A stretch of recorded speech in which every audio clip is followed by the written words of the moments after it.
Hello, welcome to the channel, guys. I hope you all are fine. So, just a second. हाँ, तो अभी हम बात कर रहे थे जैसे कि अभी जो है दिन को एक लेक्चर अपलोड किया था मैंने, जिसमें मैंने ट्राई किया था कि कंप्लीट जस्ट अ सेकंड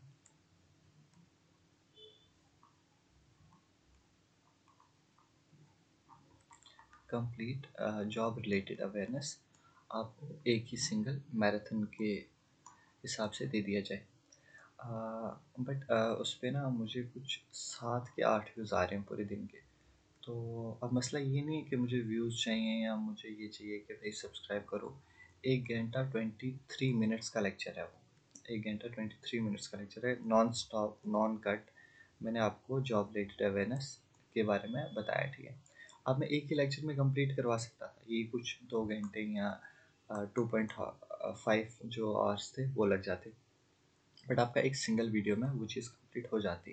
क्योंकि मुझे यूट्यूब पे आने पे कोई मसला नहीं था, क्योंकि बहुत से टाइम से बाद आई थिंक VLW के बाद वेटनरी फार्मासिस्ट के बाद मैं इनएक्टिव था यूट्यूब चैनल पे। क्योंकि बाकी यूट्यूबर्स जो हैं अच्छे से कर रहे थे, तो मुझे ज़रूरत नहीं थी कि मैं आके भी अपने लेक्चर्स दूँ, नहीं मेरे से पढ़ो उससे पढ़ो ऐसे पढ़ो ऐसे पढ़ो, ऐसा मुझे करना भी नहीं था, ना ही मैंने किया। बट जूनियर असिस्टेंट के बहुत सारे एस्पिरेंट्स हैं, अराउंड 90 टू 1 लाख के अराउंड फॉर्म लगा हुआ है, ठीक है। बहुत सारे बच्चे हैं और बच्चे बहुत ज़्यादा कंटिन्यूसली मेहनत कर रहे थे, पढ़ रहे थे। तो जैसे मुझे पसंद है पढ़ना, मुझे पसंद है पढ़ना कि मेरे सामने एक ऐसी पीडीएफ हो, एक ऐसी पीडीएफ हो या बुक हो जिसमें मेरा कंप्लीट हो, मतलब एक कंपाइलेशन हो जिसमें मेरा, अगर मुझे करंट अफेयर पढ़ना है तो मेरे पास 80 पेजेस की एक करंट अफेयर हो पूरे साल की, और मैं उसको स्टार्टिंग से लेकर एंड तक कम से कम 20 बार पढूं। तो मेरा करंट अफेयर का जितना 25 क्वेश्चन आएंगे हमारे, वो इस पीडीएफ से हों। मेरे पास जुडिशरी यानी कि जॉब रिलेटेड अवेयरनेस की एक 50 पेजेस की एक पीडीएफ हो, जिसमें सुप्रीम कोर्ट हो, जिसमें हाई कोर्ट हो, जिसमें हाई डिस्ट्रिक्ट कोर्ट हो, जिसमें जम्मू कश्मीर हाई कोर्ट की हिस्ट्री हो, जिसमें जो है टर्मिनोलॉजीज हो, यानी कि ये सारा कुछ मुझे एक पीडीएफ में मिले और उस पीडीएफ को मैं पढूं। यानी कि मेरे पास सिर्फ जॉब लेटर अवेयरनेस की एक पीडीएफ हो, कंप्यूटर की एक पीडीएफ हो, करंट अफेयर की एक पीडीएफ हो, तो और उसके बाद इंग्लिश तो प्रैक्टिस से होती है। अब मेरे पढ़ने का ये तरीका है कि मेरे पास ये 3 पीडीएफ्स हो, इन 3 पीडीएफ से मैं इतने रिपीट रिपीट रिपीट रिपीट करके पढूं कि ये 3 पीडीएफ्स में याद कर लूँ, फिर इन 3 पीडीएफ्स में एमसीक्यूज टेस्ट लगाऊं, तो फिर उसके बाद मेरे को पता चलेगा कि मेरा कौन सा पोर्शन वीक है, क्या है। ये मेरे पढ़ने का तरीका है। अब वहाँ पे मैं क्या देख रहा हूँ कि जॉब रिलेटेड अवेयरनेस 10 मार्क्स का आएगा। उसमें लोगों ने प्ले लिस्टें बना के रखी हैं 30 से 40 वीडियोस की। अब हर किसी के पास टाइम नहीं होता, हर किसी के पास ऐसा टाइम नहीं होता कि वो 40 वीडियोस, हर बच्चा जो है वो अपना 100% टाइम नहीं दे सकता। किसी के पास दिन को कुछ और करने का टाइम होता है, कोई किसी और एग्ज़ाम की तैयारी कर रहा है और साथ में इसकी भी कर रहा है। हर किसी के पास पूरा डेडिकेटेड टाइम नहीं होता है। उस 1 लाख में ज़्यादा से ज़्यादा 300 500 बच्चा होगा जो पूरे का पूरा सिर्फ इस एग्ज़ाम के लिए पढ़ रहा है। बाकी सबके, किसी ने का कॉलेज चल रहा है, किसी की यूनिवर्सिटी चल रही है, किसी का जॉब चल रहा है, किसी का कुछ और चल रहा है, किसी के घर पे काम होते हैं। तो ये सारी प्रॉब्लम्स को देखते हुए मैंने सोचा कि एक कंपाइलेशन लाता हूँ, जैसे कि ये वाली पीडीएफ है। इस पीडीएफ में क्या, इंट्रोडक्शन ऑफ कंप्यूटर है पहला चैप्टर, कंप्यूटर आर्किटेक्ट है दूसरा chapter, hardware computer, software computer, memory, internet and it's service, abbreviation, keys, MS office की।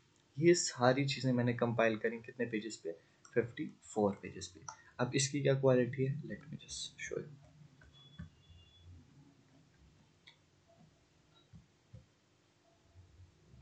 ठीक, ये कंप्यूटर आर्किटेक्ट है। Input, central processing unit, memory. कोई भी रैंडम चीज़ हम सेंटर से देखते हैं कि क्या ये काम की है या नहीं है, ठीक है। फिर उसके बाद ये माउस है, ये माउस को मैंने यहाँ से यहाँ तक ऐसे एक्सप्लेन किया है कि सारी चीज़ें, wireless mouse, mechanical mouse, optical mouse, 3 तरीके के माउस होते हैं, सारे के सारे यहाँ कवर हो जाते हैं। कोई और भी चीज़ होती है तो वो मैंने यहाँ पे डाली है। ट्रैक बॉल क्या होता है, जॉयस्टिक क्या होती है, लाइट पेन क्या होता है, टच स्क्रीन क्या होती है। तो ये सारी चीज़ें मैंने क्या कोशिश की है, मैंने ये कोशिश किया कि आपको 3 पीडीएफ्स मिले, कंप्यूटर, फिर उसके बाद जॉब रिलेटेड यानी कि जुडिशरी,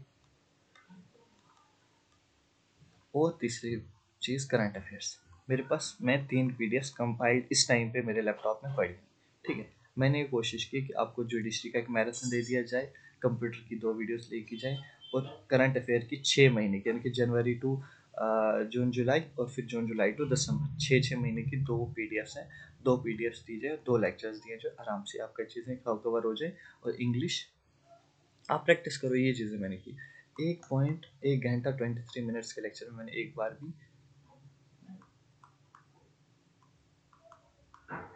स्पेलिंग मिस्टेक हो तो बता देना। सब्सक्राइबर की बात नहीं की, ये नहीं बोला कि लाइक करो, कमेंट करो, शेयर करो, नहीं बोला मैंने। क्यों नहीं बोला? क्योंकि मुझे इन सब की ज़रूरत ही नहीं है। मेरा काम था आपको डिलीवर करना एक ऐसा लेक्चर जिसमें आप सबकी जो है तैयारी अच्छे से हो जाए, मेरा वो काम था। तो मुझे इन चीज़ों की ज़रूरत ही नहीं थी। बट अभी तक 7 के 8 लोगों ने देखा है, ठीक है? उन 7 से 8 लोगों में मुझे भी नहीं पता कि 1.23 या पूरा किसने देखा, कैसे देखा। तो मैं इस चीज़ को कंटिन्यू क्यों करूँ, या मैं क्यों अपना 1 घंटा या 2 घंटे इस चीज़ को दूँ। अब अगर मैं एक ही चीज़ बोल रहा हूँ, अब जो मैं ये टर्मिनोलॉजीज का एक लेक्चर कंप्लीट ला रहा हूँ, ठीक है, इसी एक वीडियो में आपकी कंप्लीट कंप्लीट टर्मिनोलॉजी, इसमें मैं कंप्यूटर में मैं टर्मिनोलॉजीज पढ़ा रहा हूँ कंप्लीट। मैं कह रहा हूँ जितने भी एग्जाम में देख लेना, 10 क्वेश्चंस में से आई थिंक 5 या 4 क्वेश्चन जो है वो टर्मिनोलॉजी होंगे।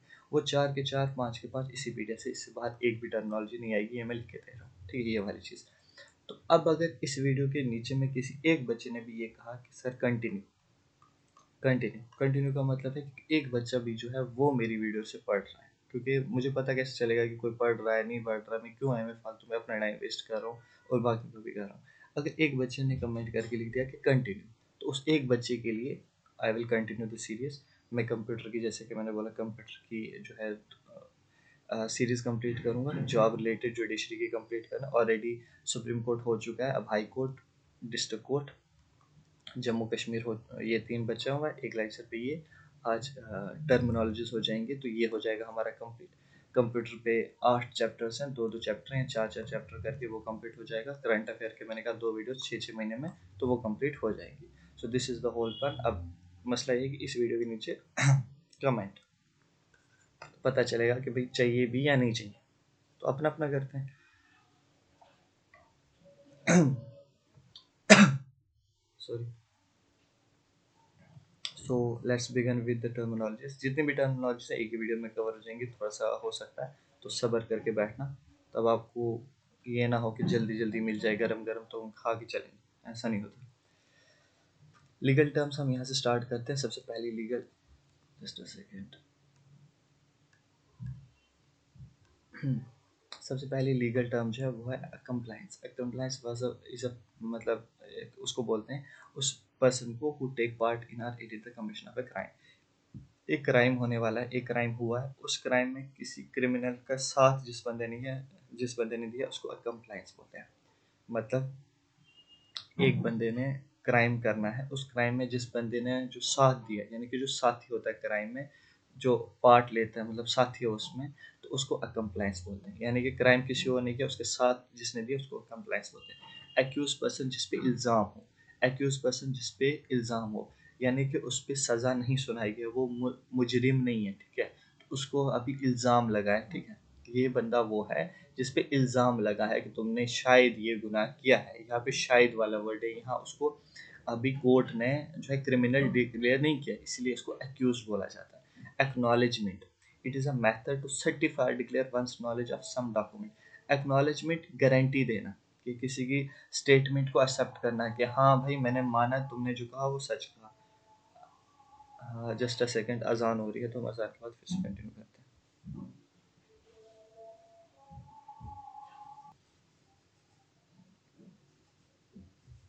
सो I think we should continue ना। तो एक्नॉलेजमेंट होता है कि किसी की चीज़ को ना सच मानना, उस पर गारंटी देना कि हाँ ये वाली चीज़ ठीक है, ठीक है। एक्विंटेंस रेप क्या होता है? एक्विंटेंस रेप होता है जब रेप करने वाला और जिसका रेप हुआ वो दोनों विक्टिम और जो एक्यूज्ड हो ना, वो दोनों क्या हो, नोन में हो, ठीक है, नोन में हो, यानी कि रिलेटेड हो, यानी कि वो एक दूसरे को जानते हो, तो उसको बोलते हैं एक्विटेंस रेप, ठीक है। फिर आता है वर्ड यहाँ पे एक्विटल। एक्विटल क्या होता है? जब जज कंक्लूड करता है, यानी कि जज स्टेटमेंट देता है कि accuse person is not guilty. जब किसी बंदे को हम बोलते हैं ना बाइज्जत बरी होना, तो बाइज्जत बरी वाले को चीज़ को बोलते हैं एक्विटल, ठीक है। Actus reus, it is an unlawful physical act that constitute an essential element of a crime and which it is in most cases must be combined with means rea, यानी कि criminal intent to prove that a crime has been committed. अब यहाँ पे दो चीज़ें होती हैं, एक आप याद रखना actus reus, एक याद रखना आप mens res, ठीक है, mens res. अब यहाँ पे दो चीज़ें होती हैं, मैं आपको दोनों चीज़ें समझाता हूँ तो बहुत ईजिली में, तो आप याद रखना ACTUSMENS, ठीक है, ये दो चीज़.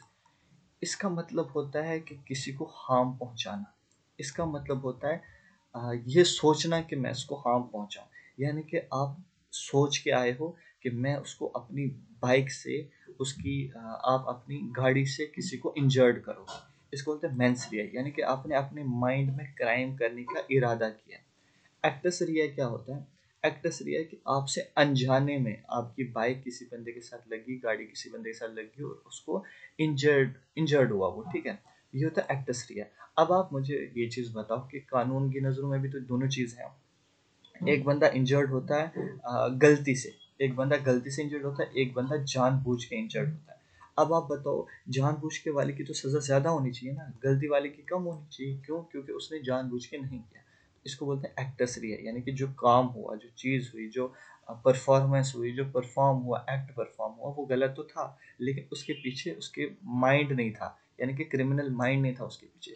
और मेंस रिया में क्रिमिनल माइंड होता है, ठीक है. तो मेंस रिया अलग चीज़ है, एक्टस रिया में काम हो चुका है, यानी कि किसी को इंजर्ड हुई है.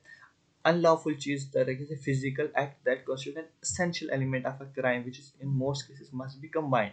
और अब क्या होता है यहाँ पे, मान लो किसी ने किसी को हर्ट करने की सोची, और ये जो है ना, ये फिजिकल क्राइम है, ये मेंटल क्राइम है, यानी कि आपने फिजिकली किसी को इंजर्ड कर दिया, लेकिन आपके माइंड में ये नहीं था, आपने क्रिमिनल माइंड से, आप ये घर से ये सोच के नहीं निकले थे कि मैं फलाने पर्सन को इंजर्ड करूंगा, तो उसको बोलते हैं एक्टस रिया, यानी कि वो चीज़ हो चुकी है.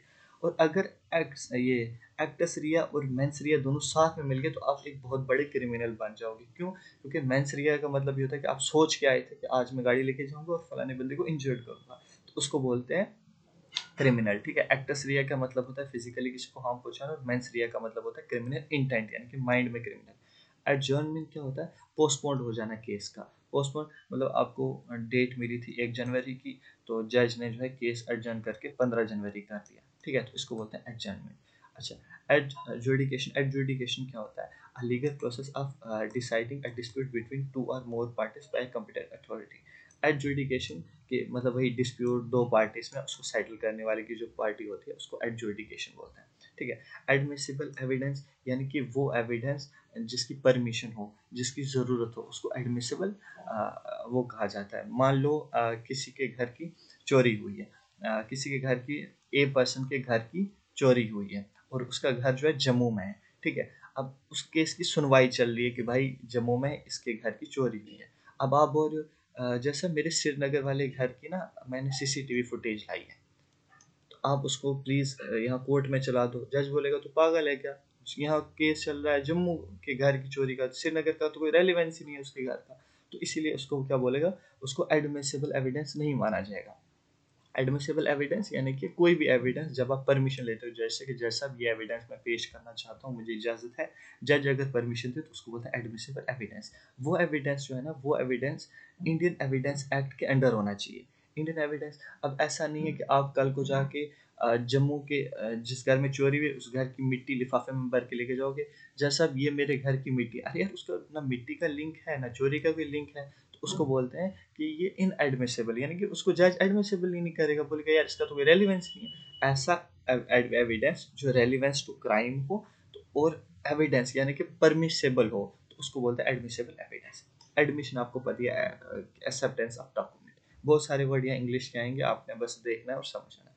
एडवोकेट, एडवोकेट क्या होता है? जब आप लॉ करते हो, यानी कि BA करते हो या LLB करते हो, ठीक है, BLLB होती है 3 साल की भी होती है और 5 साल की भी होती है. अगर आप ये चीज़ कर रहे हो, ठीक है, BLLB कर रहे हो, LLB कर रहे हो, जो भी कर रहे हो, तो आप क्या कहलाओगे, आप क्या कहलाओगे, आप कहलाओगे लॉयर, ठीक है, लॉयर कहलाओगे. हर ग्रेजुएट खुद को लॉयर कह सकता है, लेकिन फिर उसके बाद उसका एक एग्ज़ाम होता है, उसका एक एग्ज़ाम होता है, उस एग्ज़ाम के बाद वो खुद को एक्टिव एडवोकेट कह सकता है. आपने बहुत सारे लोग देखे होंगे कि अभी जो है सेकंड ईयर में होते हैं, थर्ड ईयर में होते हैं, फोर्थ ईयर में होते हैं, आपके दोस्त भी होंगे, ज़रा चेक करना कौन कौन से दोस्त है, उसको आज ही मैसेज करो। तो वो जैसे अभी कॉलेज में ही होते हैं तो वो अपने नाम के साथ एडवोकेट लगाना स्टार्ट कर देते हैं, उनकी प्रोफाइल्स में एडवोकेट आ जाते हैं। लेकिन एडवोकेट ऐसे नहीं बनते होते। एडवोकेट कैसे बनते हैं उनको बताओ कि एडवोकेट क्या होता है। ठीक है, एडवोकेट बनने के लिए आपको एक एग्ज़ाम क्वालिफाई करना होता है, और जब आपने वो एग्ज़ाम क्वालिफाई कर लिया इसका मतलब आप रिप्रेजेंट कर सकते हो जो लोगों को कोर्ट में।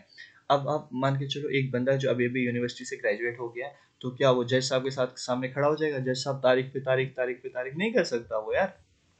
वो क्या करेगा? वो सबसे पहले तैयारी करेगा एक एग्ज़ाम की, ठीक है? जो bar council of that particular state लेगा, ठीक है? वो एग्ज़ाम क्वालिफाई करने के बाद जो है वो फिर एलिजिबल होगा कि वो आपका, मेरा या किसी का केस जो है कोर्ट में लड़े, ठीक है? इसको बोलते हैं एफिडेविट, अ डॉक्यूमेंट जिस पे हम क्या करते हैं, जिस पे हम मोहर लगाते हैं नोटरी की। नोटरी एक तरह की मोहर होती है, एक तरह की स्टैंप होती है, हर कोर्ट में होती है, डिस्ट्रिक्ट कोर्ट में। तो वो सपोर्ट करती है कि ये डॉक्यूमेंट जो है लेजिटिमेट है। उसको एफिडेविट में ये होता है कि जो मैं इस एफिडेविट में लिख रहा हूँ ये मेरी नॉलेज के हिसाब से सच है। कसम खाते हैं हम उस चीज़ में। अपील, आपने डिस्ट्रिक्ट कोर्ट में केस किया, उसने जो फैसला सुना है आप उस फैसले से खुश नहीं हो, आप हाई कोर्ट चले गए। हाई कोर्ट ने फैसला दिया, आप उससे भी खुश नहीं हो, आप सुप्रीम कोर्ट चले गए। तो उसको क्या बोलते हैं? उसको बोलते हैं अपील करना। ठीक है। अपियरेंस, सिंपल सिंपल इंग्लिश का वर्ड है अपियरेंस, कोर्ट में अपियर होना। ठीक है, अपियर होना, शो होना है कोर्ट में, कोर्ट ने बुलाया तुम वहाँ पे आ रहे हो। अब कोर्ट क्या करता है, तुम्हें क्या पता? मान लो ए पर्सन है, उसने बिजनेस किया बी पर्सन के साथ, बी पर्सन ने उसको धोखा दिया बिजनेस में, तो ए पर्सन ने उसके खिलाफ केस कर दिया। अब कोर्ट क्या करेगा? कोर्ट जब केस दायर करेगा ना, कोर्ट एक वाइट पेज पे लिखेगा, उसको समन बोलते हैं। उस समन में क्या बोलेगा? वो बी को भेजेगा, और ये कौन लिखे जाएगा? Process server.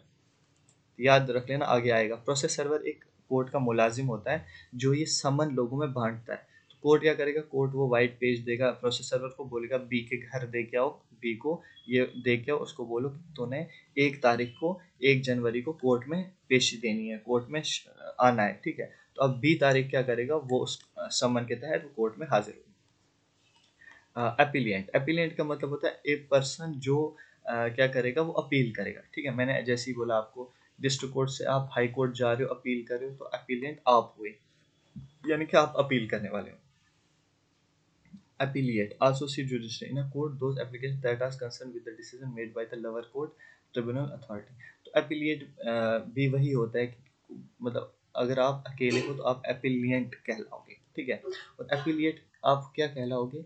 अगर आप 5 लोगों का ग्रुप है और आपने हाई कोर्ट में अपील की तो आप appellate कहलाओगे। Associate judge in a court, those applications that are concerned with the decision made by the lower court। ठीक है, तो उसको एपिलिएट बोलते हैं। और एपिलिएट का मोस्टली ज्यूरिसडिक्शन भी होता है। क्या हाई कोर्ट के पास पावर है कि वो डिस्ट्रिक्ट कोर्ट का जो दिया हुआ फैसला उसको बदल सके? तो उसको बोलते हैं हाँ। तो मतलब इसका मतलब हाई कोर्ट के पास पावर है कि वो आपकी अपील सुन सकता है। क्या सुप्रीम कोर्ट के पास पावर है कि वो अपील सुने? तो हाँ, सुप्रीम कोर्ट जो है अपील सुन सकता है हाई कोर्ट की।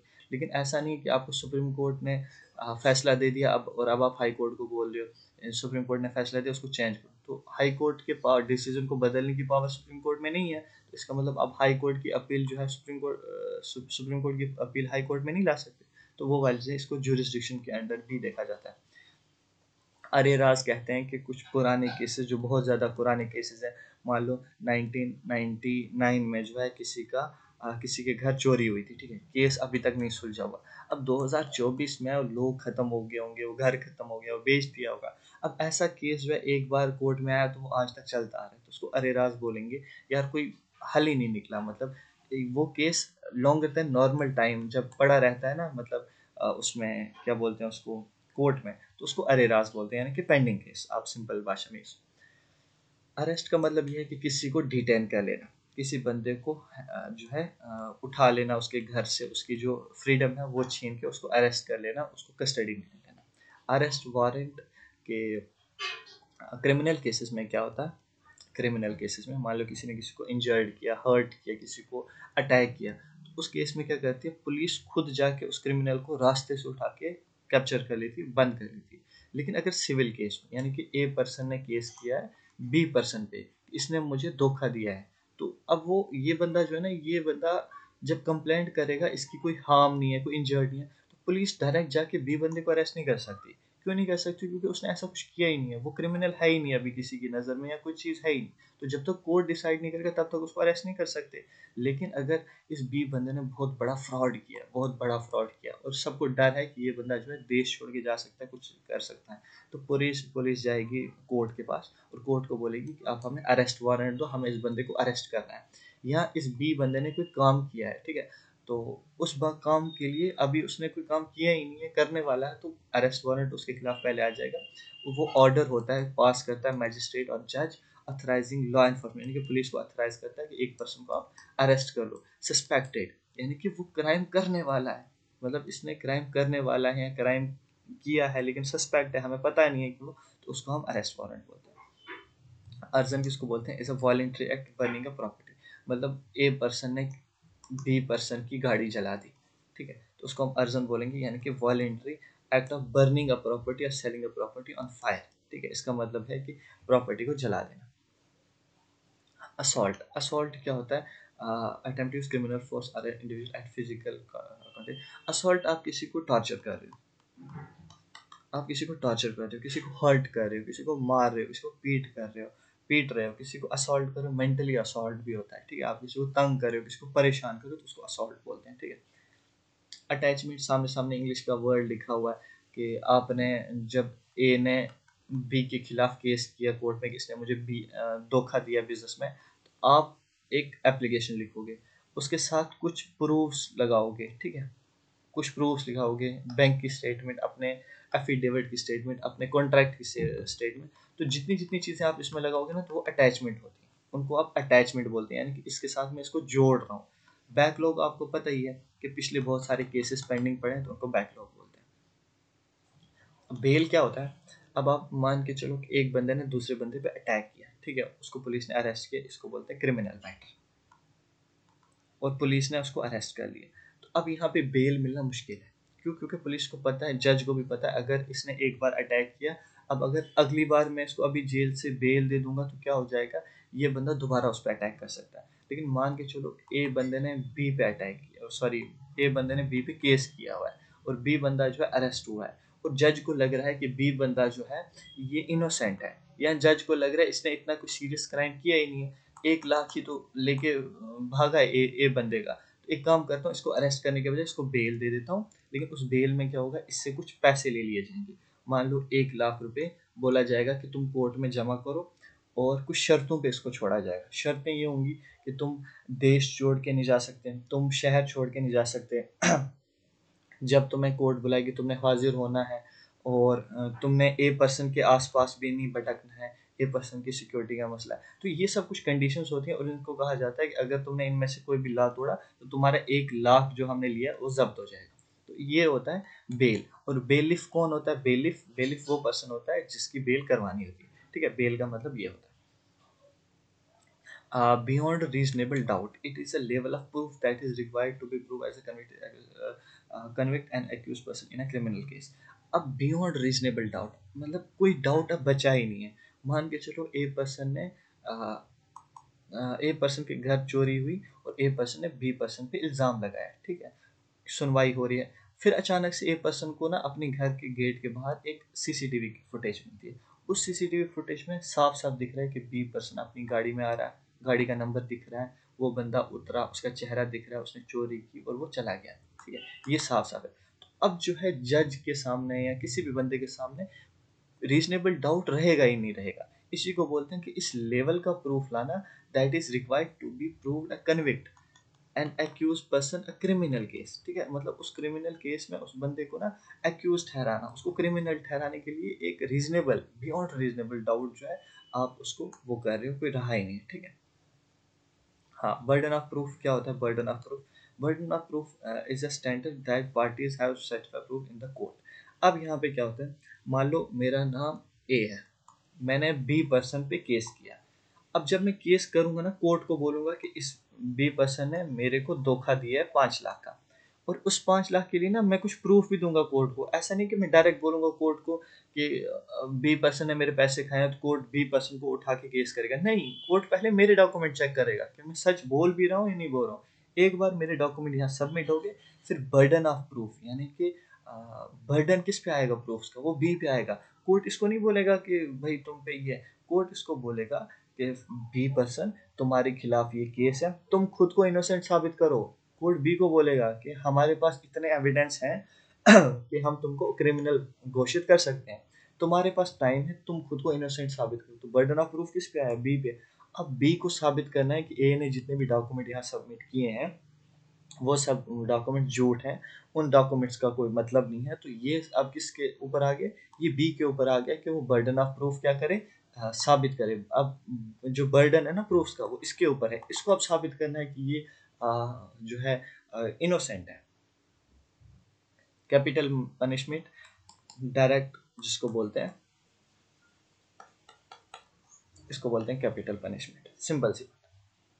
अभी इस केस से ना आप याद रखना, अभी जो आरजे कर हॉस्पिटल वाला केस हुआ था वेस्ट बंगाल में, तो वहाँ पे उन्होंने ना इसके लिए कैपिटल पनिशमेंट जो है दे दी है कि अगर जो भी बंदा ये वाला क्राइम करता है तो उसको क्या होगा, उसको कैपिटल पनिशमेंट मिलेगी। ठीक है, तो आप याद कर लेना, उन्होंने ना एक टर्म दी है अपने उस कानून को, तो वो टर्म आपको पता होनी चाहिए।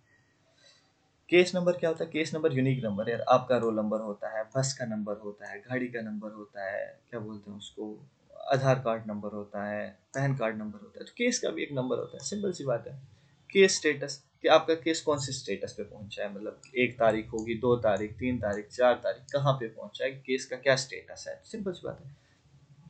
कॉज लिस्ट, कॉज लिस्ट क्या होती है, मान लो ये कोर्ट है, ठीक है, इस कोर्ट में यहाँ जज बैठेगा, यहाँ जो है बाकी लोग बैठेंगे और ये पब्लिक के लिए, ठीक है, ये गेट है, इस गेट के बगल में एक नोटिस बोर्ड होगा। अब जज ने आज कितने कितने केसेस सुने, जज ने आज 50 केसेस सुने, उन 50 केसेस की यहाँ पे लिस्ट लगी होगी, ठीक है, सीरियल 1 2 3 4 5 के 1 पे ए पर्सन का केस है, बी का है, सी का है, डी का है, ई का है। तो जिस बंदे का भी केस हो, मान लो 5th का केस है, तो 5th वाला बंदा वहां देखेगा मेरा तो 5वां केस है, मेरे से पहले 4 केसेस है, तो इन 4 केसेस को सुन लेने दो, मैं 10 मिनट के बाद चाय पी के आता हूँ। तो इस तरीके को बोलते हैं, उसको कॉज लिस्ट बोलते हैं कि एक दिन में आज कितने, एक लिस्ट होती है जिसमें प्रिंटेड फॉर्म में होती है, उसमें अवेलेबल होता है कि कोर्ट कब कौन सा केस सुनेगा। कॉज ऑफ एक्शन, यार वजह क्या हुई तुमने क्राइम किया, क्या वजह हुई कि तुमने उसको हर्ट किया, क्या वजह हुई कि तुमने क्या कर दिया कि तुमने उस पर वो वाली चीज। तो कॉज ऑफ एक्शन का मतलब ये होता है set of facts sufficient to a party to initiate a legal action against party B. मतलब क्या वजह हुई, एक पर्सन को बी ने धोखा दिया, तो अब यहाँ पे है ना कॉज ऑफ एक्शन, कि मतलब अब अगर मान के चलो इस बंदे ने मेरा सिर्फ 100 रुपये खाया, अब उस 100 रुपये के लिए मैं कोर्ट में थोड़ी जाऊंगा, अगर गया भी तो कोर्ट मेरी फाइल रिजेक्ट कर देगा, जज साहब फाड़ देंगे मेरी फाइल, बोलेंगे यार ये तो कॉज ऑफ एक्शन है ही नहीं, ये तो फैक्ट इतना है नहीं कि भाई हम उसको केस करें, 100 रुपये का मामला है। अब अगर 1 लाख का मामला है, 10 लाख का मामला है, 11 लाख का मामला है, तो कोर्ट क्या करेगा, कोर्ट मेरे सेट ऑफ प्रूफ को बोलेगा कि हाँ ये वैलिड रीजन है, फिर कोर्ट मेरी फाइल को एक्सेप्ट करेगा और बी को बोलेगा तुम पे बर्डन ऑफ प्रूफ आ गया, तुम खुद को इनोसेंट साबित करो। चार्जशीट क्या होता है, मैं तुम्हें बता दूं, क्राइम एक होता है, पहली स्टेज में एक क्राइम होता है, दूसरी स्टेज में एफआईआर लिखी जाती है, यानी कि पुलिस अपने उसमें एक रिपोर्ट लिखती है, थर्ड में अरेस्ट होता है, फोर्थ में इस अरेस्ट के बंदे को कोर्ट ले जाया जाता है, कोर्ट के सामने पुलिस जज को बोलती है 24 घंटे के अंदर अंदर इसको कोर्ट में ले जाया जाता है। ठीक है, पुलिस अपने अंडर वो नहीं कर सकती, क्या बोलते हैं उसको, तफ्तीश जिसको बोलते हैं, उसको मुलजिम को सच उगलवाना होता है, मूवीज में आपने देखा वो बहुत मारते हैं, ऐसा नहीं होता। कोर्ट यहाँ पे देखेगा कि क्या सच में ये बंदा, इस पे शक हो सकता है, क्या सच में ये बंदा क्राइम कर सकता है, क्या ये क्राइम सच में इसी ने किया है। तो कोर्ट को जब शक होता है ना इस चीज़ पे, कोर्ट बोलता है पुलिस को कि तुम इसको ना 7 दिनों के लिए अपने साथ ले जाओ, अपने पास रखो इसको, मतलब ऑब्वियसली ये भी बोलती है कि हड्डियां मत तोड़ देना, मार मत देना इसको, ये है कि तुम इससे पूछताछ करो, 7 दिन के अंदर तुम रिमांड, उसको बोलते हैं रिमांड में लेना, तो 7 दिन के अंदर पुलिस इसको रिमांड करती है, 7 दिन के बाद पेशी होती है। अब पुलिस बोलती है कि यहाँ तो उनको एविडेंस मिल गया होता है, तो पुलिस बोलती है कि सर ये क्राइम इसने किया, ऐसे ऐसे किया, हमने पूछताछ कर ली, सारे सबूत मिल गए, इसको सजा दो, ये होगा। अगर उनका 7 दिनों में काम पूरा नहीं हुआ तो पुलिस बोलेगी सर हमें 7 दिन का ना ओवर टाइम दो, हम इन्वेस्टिगेशन कर रहे हैं, बस थोड़ा सा और है, आप 7 दिन का ओवर टाइम दो। तो क्या करेगा कोर्ट, कोर्ट उनको 7 दिन का ओवर टाइम दे देगा। 7 दिन के बाद जब 14 तारीख को 14 दिनों दिनों के बाद वो मिलेंगे, तो पुलिस ना एक पूरे का पूरा चार्जशीट दायर करेगी कि ये बंदा 10 बजे बस स्टैंड उतरा था, 11 बजे बंदे से मिला था, 11:30 पे इसने उससे बात की थी, 11:40 पे इसने उसको वो क्या बोलते हैं, हर्ट किया, और 11:50 पे ये दूसरी बस लेके भाग गया। तो ए टू जेड जितनी भी मतलब डिटेल्स होती है ना क्राइम की, छोटी छोटी डिटेल्स, मतलब एक एक मिनट की डिटेल्स, क्योंकि उनको तो पूरा सबमिट है, तो उसको चार्जशीट बोलते हैं। यानी कि पुलिस जब ये चीज़ें करती है वहाँ पे, सबमिट करती है केस को, तो उसको बोलते हैं चार्जशीट। यानी कि 60 दिन भी लगते हैं, 90 दिन भी लगते हैं। तो ये तरीके होते हैं, चार्जशीट होते हैं कि फाइनल जब वो सबमिट करते हैं उसको कोर्ट को कि हाँ ये बंदे ने ऐसे ऐसे क्राइम किया। तो ये लेट्स क्वालिफाई जे एसएसपी करके टेलीग्राम चैनल, वहाँ से आपको पीडीएफ, मिनिमल कॉस्ट रखा हुआ है मैंने इस पीडीएफ का, तो वो ये वाली आपको वहाँ से मिल जाएगी। ठीक है, एक पीडीएफ है, इसका प्रिंट आउट लेना है ना, इस प्रिंट आउट से पढ़ना, सारा का सारा जॉब रिलेटेड आपको इस पीडीएफ से बाहर 49 पेजेस के बाहर नहीं आने वाला है। ठीक है, वो मैं बता दूँ। बाकी अगर कंटिन्यू रखना है तो कमेंट में कंटिन्यू लिख देना, चाहे एक बंदा कंटिन्यू लिख दे या 2 लिख दे, मुझे पता चल जाएगा एटलीस्ट किसी को फ़ायदा हो रहा है यहाँ पे इतना बोलने से। Circumstantial evidence क्या चीज़ें होती है, that is not based on direct observation. On its face, circumstantial evidence does not prove that fact is issue, but give rise to the logical reference that is fact exist. अब circumstantial evidence क्या चीज़ होती है, यहाँ पे हम circumstantial evidence ये लेते हैं कि एक बंदे को ना किसी ने नाइफ से हिट किया, चाकू से नाइफ से ना हिट किया, तो हिट करने के बाद जो है वो बंदा एक्यूज है और इस टाइम पे केस की सुनवाई हो रही है। अब एक होता है मैन एविडेंस। मैन एविडेंस ये होगा कि तुम्हें वो चाकू मिल गया, तुम्हें उस चाकू पे फिंगरप्रिंट्स मिल गए, ये सारी सारी चीज़ें होगी। सर्कमस्टेंशियल एविडेंस ये हो गया कि वकील जो है ना डिफेंडेंट का, वो बोलेगा कि जैसा ये लो डॉक्टर की रिपोर्ट, इसमें लिखा है कि मेरा जो पर्सन है, जिस पर्सन पे आप इल्ज़ाम लगा रहे हो कि उसने चाकू से सामने वाले बंदे पे हमला किया है, इसकी मेडिकल रिपोर्ट ये बोलती है ये तो लेफ्टी है। यानी कि मेडिकल के हिसाब से जो कट इस एक्यूज पर्सन पे लगा है, जिस चाकू से वो कटा है, जिस तरीके से वो कटा है, वो तो एक राइटी पर्सन का हो सकता है। लेकिन मेरा ये डॉक्टर जो है, साइंस जो है, साइंस ये कहती है अगर कोई लेफ्टी है तो लेफ्टी तो लेफ्ट वाले हाथ से चाकू चलाएगा। तो यहाँ पे तो सरासर ये वाली चीज़, इसका मतलब ये डायरेक्ट लिंक नहीं है इस केस के साथ, बट हम एक सर्कमस्टेंशियल एविडेंस कर रहे हैं। उस सर्कमस्टेंशियल एविडेंस से ये चीज़ प्रूफ हो रही है, मतलब साइंस का और इस केस के साथ कोई लिंक नहीं है। इसके इस पर्सन को चाकू मारा है किसी ने, ठीक है। अब यहाँ पे जो है इस पर्सन को जो है इन्होंने एक्यूज ठहराया, यानी कि इस बंदे ने चाकू मारा है। लेकिन उसका जो वकील है वो बोल रहा है कि यार ये तो लेफ्ट ही है, और साइंस का ये देखो, साइंस का एक रिपोर्ट है, साइंस कहती है कि लेफ्टी पर्सन का चाकू जो है इस एंगल से काटेगा, उस एंगल से नहीं काटेगा। मतलब ऐसी कुछ चीज़ें जो वहाँ पे वो बताएगा। यहाँ ये बोलेगा जैसा मेरा जो क्लाइंट है वो तो उसकी जो आईज हैं वो रात में देख ही नहीं सकती, वो तो 40% ब्लाइंड है। अब 40% ब्लाइंड बंदा इतनी रात को 1 बजे सामने वाले बंदे को कैसे मार सकता है? तो ये देखो साइंस।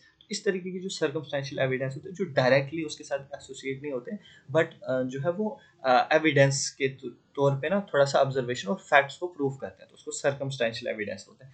आप इसको सेकेंडरी भी बोल सकते हो, मतलब प्राइमरी एविडेंस नहीं, सेकेंडरी। सिविल प्रोसीजर कोड क्या होता है? अब ऐसा नहीं कि जज साहब अपनी मर्जी से सजाएं सुनाता है, ठीक है, वो भी क्या करता है, वो भी एक प्रोसीजर, एक सेट ऑफ कोड से जो है वो भी चलता है। अभी आपने देखा होगा भारतीय न्याय संहिता, अच्छा, भारतीय नागरिक सुरक्षा संहिता, ठीक है, भारतीय न्याय अधिनियम, ठीक है, ये 3 बिल्स हैं। ये तीनों बिल ने जितना भी मतलब यहाँ पे कोर्ट प्रोसीजर था उसको चेंज कर दिया। सिविल मैटर आपको पता ही है, सिविल मैटर क्या होता है, जिसमें फैमिली डिस्प्यूट आते हैं, तू मैं होती है, रिलेशंस में मसले होते हैं, एक्सीडेंट्स में मसले होते हैं। ऐसा नहीं है कि मतलब एक्सीडेंट का ये मतलब हो गया कि कोई बंदा अपने बिल्डिंग बना रहा था, उसके बिल्डिंग में गिर के ना 2 मजदूरों के हाथ टूट गए, तो उसको बोलते हैं एक्सीडेंटल, यानी कि कोई क्राइम थोड़ी है वो, मतलब वो गिर गई तो गिर गई। नेग्लिजेंस यानी कि किसी का एक्सीडेंट हो गया। Everything related to legal issue status and last, this is not a criminal. Criminals जो नहीं है वो सारा सिविल में आता है, ठीक है। कमीशन, कमीशन क्या होता है कि जज ने एक कमीशन बिठा दिया कि वहाँ पे एक क्राइम हुआ, इस क्राइम की पे ना एक रिपोर्ट सबमिट करो, यानी ये क्राइम क्यों हुआ, सोसाइटी में ये क्राइम रुकना चाहिए, इसके लिए क्या करना चाहिए, तो उसको एक कमीशन बोलते हैं। कम्यूटेशन, कम्यूटेशन सिंपली मैं अगर आपको बोलूँ less severe punishment. Less severe punishment क्या होती है कि किसी को सजा दी है कोर्ट ने, अब उस सजा को ना कम कर दो, ठीक है, उसको कम्यूटेशन बोलते हैं। कम्यूटेशन का मतलब कम सजा, सजा कम करवा देना, इसको अब याद रखना। कंप्लेंट मैंने कहा किसी के खिलाफ कंप्लेंट करना, किसी के खिलाफ शिकायत करना। Conviction, final education of finding N accused person guilty of the commission of a crime. Conviction क्या होता है कि हमने इस पर्सन को गिल्टी माना है, ये पर्सन गिल्टी है, इस पर्सन ने क्राइम किया है, उसको कन्विक्शन बोलते हैं। काउंटर क्लेम, काउंटर क्लेम क्या होता है कि अब यहाँ पे क्या होता है, मैंने बोला ए पर्सन हूँ मैं, मैंने बी पे केस किया कि इसने मुझे बिजनेस में 10 लाख का धोखा दिया, इसने मुझे धोखा दिया, मैंने प्रूफ यहाँ पे दिया अपना। बी पर्सन ने कोर्ट में पहली ही सुनवाई में क्या करती है, अपना काउंटर वो दे दिया, प्रूफ दे दिया। सर 10 लाख नहीं, अब इस ए पर्सन ने मेरे 20 लाख रुपए खाए। क्या बोला, बी ने ऐसा प्रूफ दिया कि ये बोल रहा है कि ए ने मेरे 10 लाख रुपए खाए। अब जो है काउंटर क्लेम करना मुझे है, यानी कि अब मैं इसका जो क्लेम है ना, अब उस क्लेम का जवाब दूंगा, तो इसको बोलते हैं काउंटर क्लेम। प्लेंटिफ कौन हुआ, मैं, जिसने केस किया बी पे। बी क्या है, डिफेंडेंट, ठीक है, बी डिफेंडेंट है, यानी कि खुद को बचा रहा है। बी ने ऐसा कुछ एविडेंस दिया, अब काउंटर क्लेम मुझे करना है कि भाई ये एविडेंस सच है, झूठ है, सच्चा है, बुरा है, क्या है, ठीक, वो हो गया काउंटर क्लेम, यानी कि अब मैं काउंटर क्लेम करूंगा। कोर्ट हाल, अरे यार वही जिसमें वो होती है, जज बैठा होता है, सारी चीजें बैठी होती है, लोग शोग बैठे होते हैं। कोर्ट नोटिस समन, कोर्ट जब बी बंदे को बुलाएगा ना वहां से, तो उसको समन बोलते हैं कि तुम हाजिर हो जाओ, तुम्हारे दोस्त ने तुम्हारे खिलाफ कंप्लेंट की है, तुम पार्टी नहीं देते बर्थडे की, तो उसको क्या बोलते हैं, उसको बोलते हैं, सॉरी, उसको समन बोलते हैं। यानी कि कोर्ट ने उसको नोटिस दे दी कि तुमने पार्टी क्यों नहीं दी, केक तो तुमने पूरा खाया था 12 बजे, बर्थडे विशेष तो तुम मजे से लेते हो, लेकिन वो नहीं देते। है कि तुम्हारा दोस्त जो पार्टी नहीं देता। क्रिमिनल प्रोसीजर कोड, मैंने वही कहा, BNS, भारतीय न्याय संहिता, क्रिमिनल वगैरह जो भी सारे कोड। क्रिमिनल वो पर्सन है जो क्राइम करता है, ठीक है, ओके, कौन सा क्राइम करता है, किसी को इंजरी करता है, किसी को मतलब पनिशेबल, बहुत बुरा जो होता है उसको क्राइम क्राइम बोलते हैं। अब यार क्राइम क्रिमिनल में आपको बताऊं यार, इतने बड़े एग्जाम दे रहे हो आप। क्रॉस एग्जामिनेशन, क्रॉस एग्जामिनेशन का क्या मतलब होता है, मैं ए हूँ, ये बी है, अब मैंने क्या कर दिया, मैंने कहा कि इस बंदे ने मेरा 10 लाख रुपए जो है नुकसान करवाया है, ठीक है। अब मेरा भी वकील होगा, ऐसा नहीं कि मैं उस टाइम तू मैं करूंगा और बी हम दोनों हम बात कर ही नहीं रहे पे, ये हमारे दो वकील हैं, ये दोनों आपस में बहस करेंगे। अब क्या है ना कि अब यहाँ पे ये है कि मैंने एक क्या बुला लिया, एक विटनेस बुला लिया, ये मेरा विटनेस है जो गवाही देगा कि जो ए बोल रहा है कि 10 लाख रुपए बी ने खाए ये सच है। अब मेरा वकील तो इसको प्यार से बात करेगा, लेकिन सामने वाला वकील इससे फैक्ट्स पूछेगा, तुम्हें कैसे पता, कहीं तुम्हें ए ने पैसे तो नहीं दे दिए, तुम्हारी बी से कोई दुश्मनी तो नहीं। जब ये वाला बंदा इस वाले बंदे को पूछ क्वेश्चन करेगा ना कोर्ट में, इसको बोलते हैं क्रॉस एग्जामिनेशन। आई होप आप समझ गए, मैं ए बी पे सारा कोर्ट आपको समझा रहा हूँ, अब इससे आसान तो मैं नहीं समझा सकता। Culpable homicide not amounting to murder, अब यहाँ पे मसला है ये है कि an act which has caused death done with the intention of causing death और causing bodily injury which is likely to be done by something having to knowledge that they can, हाँ। अब होमिसाइड क्या होता है कि एक इंसान को मारना, ठीक है, इंसान को मारने को होमिसाइड बोलते हैं।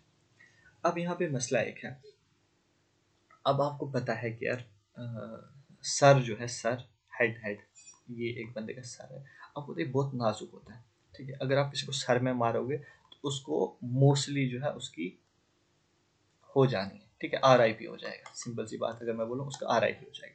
अब जब तुम्हें पता है सर में तुम उसको लोहे के थोड़ा मारोगे, हैमर मारोगे, तो वो तो मसला होगा उसका, वो तो RIP हो जाएगा। अब ये करने के बाद भी तुम कोर्ट में बोलते हो सर मुझे तो पता ही नहीं था कि इसके साथ ये होगा, कोर्ट बोलेगा ना बेटा, ना ना ना ना ना, तुम किसी को इतना इंजर्ड करो या इस जगह पे इंजर्ड करो, तुम्हें पता है कि उससे RIP हो जाएगा, तो तुम ऐसा नहीं कि तुम्हें कम सजा मिलेगी, तुम्हें बहुत सजा, बड़ी सजा मिलेगी।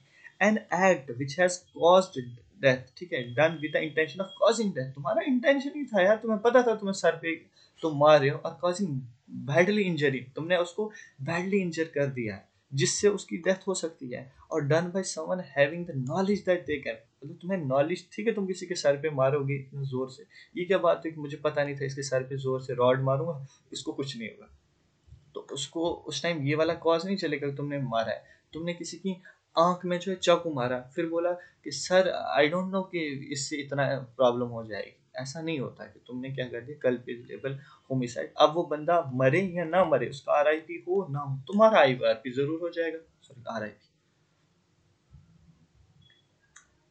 डेटा फेयरिंग वही होती है कि मैंने बी पे केस किया तो कोर्ट ने उसको बोला कि 5 तारीख को, 5 जनवरी को कोर्ट में आ जाना जम्मू, तो इसको बोलते हैं data fairing. Date of institution, date मैंने केसेस फिल एंड रजिस्टर।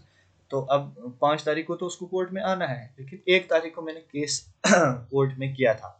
अब मैंने 1 तारीख को कोर्ट में केस किया तो उसको बोलते हैं डेट ऑफ इंस्टीट्यूशन, यानी कि मेरा केस जिस दिन रजिस्टर हुआ उसको date of institution. Degree holder, degree आप मान के चलो, डिग्री आपको कब मिलती है? डिग्री आपको तब मिलती है जब आप डिग्री कंप्लीट करते हो, यानी कि कॉलेज की पढ़ाई, यूनिवर्सिटी की पढ़ाई पूरी कर लेते हो। तो डिग्री होल्डर वो होता है पर्सन इन फेवर। मतलब अब कोर्ट ने ना मेरे हक में फैसला दिया और बी को बोला कि इसके 10 लाख तो वापस दे ही दे, ठीक है, या तो इसको पार्टी दे दे या इसको 10 लाख दे ही देते। तो इसका मतलब डिग्री होल्डर मैं हुआ, मैं केस जीत गया, मैं केस विन हो गया। अब person favouring whom the judgement degree has been given by the court, ठीक है। तो अब इसका मतलब यही है कि मेरे फेवर में जो है फैसला आ गया, मैं डिग्री होल्डर हूँ। Degree, a formal order of a court that conclusively resolve the issue in a case and determines the right of the parties। मतलब केस को रिजॉल्व कर लिया और फॉर्मल ऑर्डर है कोर्ट का, उसको डिग्री बोलते हैं। और डिग्री होल्डर कौन है? मैं, क्योंकि मेरे हक में फैसला आया। डिफेंडेंट कौन है? अरे मेरा दोस्त डिफेंडेंट है ना, मैंने उस पर केस किया है कि इसने मुझे बर्थडे पार्टी नहीं दी, तो ये डिफेंडेंट कौन है? ये बोलेगा ना कि मैंने पार्टी क्यों नहीं दी, मैं कहीं और गया था, किसी और के साथ गया था। किसके साथ गए थे? तुम मुझे पार्टी नहीं दी, किसी और के साथ तुम पार्टियां कर रहे हो, जिमों में घूम रहे हो, तो उसको बोलते हैं डिफेंडेंट। अब वो खुद को डिफेंडेंट करेगा। अच्छा, डेफर्ड सेंटेंसेस, पोस्टपोन और delay of a sentence to a future day. अब यहाँ पे आता है सेंटेंस, आपको पता है कि सजा होती है, ठीक है, सेंटेंस बोलते हैं सजा को। डेफर्ड का मतलब होता है बदल लेना। अब यहाँ पे मसला ये हो गया कि किसी को कैपिटल पनिशमेंट, मैंने कहा था कैपिटल पनिशमेंट क्या होती है, किसी को फांसी लगनी है सुबह 6 बजे।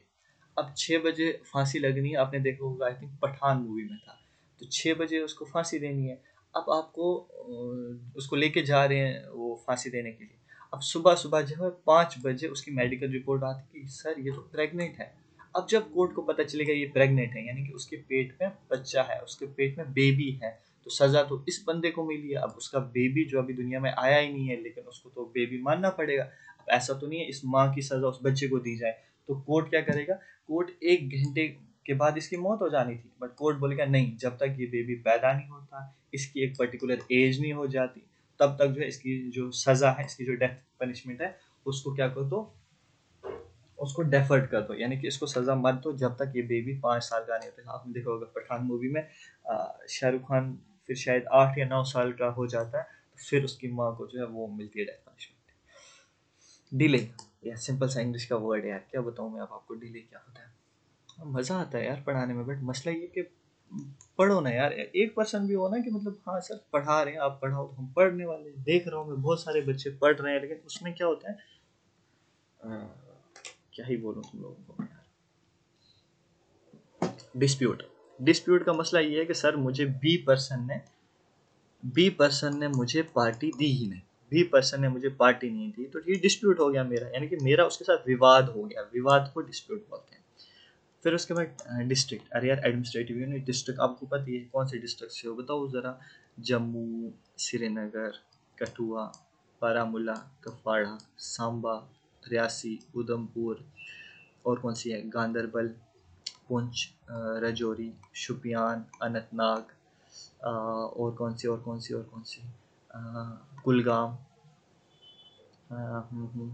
1 2 3 4 5 6 7 8 9 10 11 12 13 14, पुलवामा, और कौन सी याद आ रही नहीं यार, सोपोर, बडगाम। तो ये सारी डिस्ट्रिक्ट्स हैं। अब आप इनमें से कौन सी डिस्ट्रिक्ट से हो वो मुझे बता देना, ठीक है। एविडेंस सबूत, एविडेंस सबूत, एविडेंस सबूत, इसके आगे मैं तुम्हें कुछ बोलूँगा नहीं।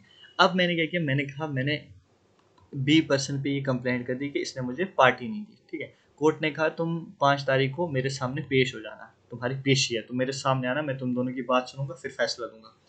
अब वहाँ पे क्या हुआ, वहाँ ये बी पर्सन आया ही नहीं है। बी पर्सन बोलता है यार मुझे तो यूनिवर्सिटी जाना, मेरी तो क्लास है, मैं तो कोर्ट आऊँगा ही नहीं। तो अब कोर्ट थोड़ी वेट करेगा, नहीं जी बी पर्सन आया नहीं है, महाराजा जी बिजी हैं तो हम क्या करेंगे, हम नेक्स्ट डेट देते हैं। कोर्ट बोलेगा नहीं, मैं यहाँ पे जज बैठा हूँ, ए पर्सन आया हुआ है, जज है, तो कार्रवाई शुरू करो। तो जब कार्रवाई एक पार्टी से ही शुरू होती है, दूसरी पार्टी के एब्सेंस में, उसको एक्स पार्टी बोलते हैं। एक्स पार्टी का मतलब जब कोर्ट की सुनवाई चल रही हो, एक पार्टी, यानी या तो ये भी हो सकता है कि जिसने केस किया वो ना मौजूद हो, या जिसके खिलाफ केस किया वो ना हो, इन दोनों में से कोई एक भी मौजूद हुआ, जज उस केस को जब सुनेगा तो उसको एक्स पार्टी, यानी कि एक पार्टी, याद रख लेना आप, एक पार्टी, यानी कि एक ही पार्टी मौजूद थी और केस जो है आगे बढ़ा। एग्जामिनेशन इन चीफ मैंने आपको कहा कि ये ए पर्सन है, ये बी पर्सन है, इस बंदे ने मेरे बर्थडे पे तो पार्टी खाई थी लेकिन अपने बर्थडे पे मुझे पार्टी नहीं दी।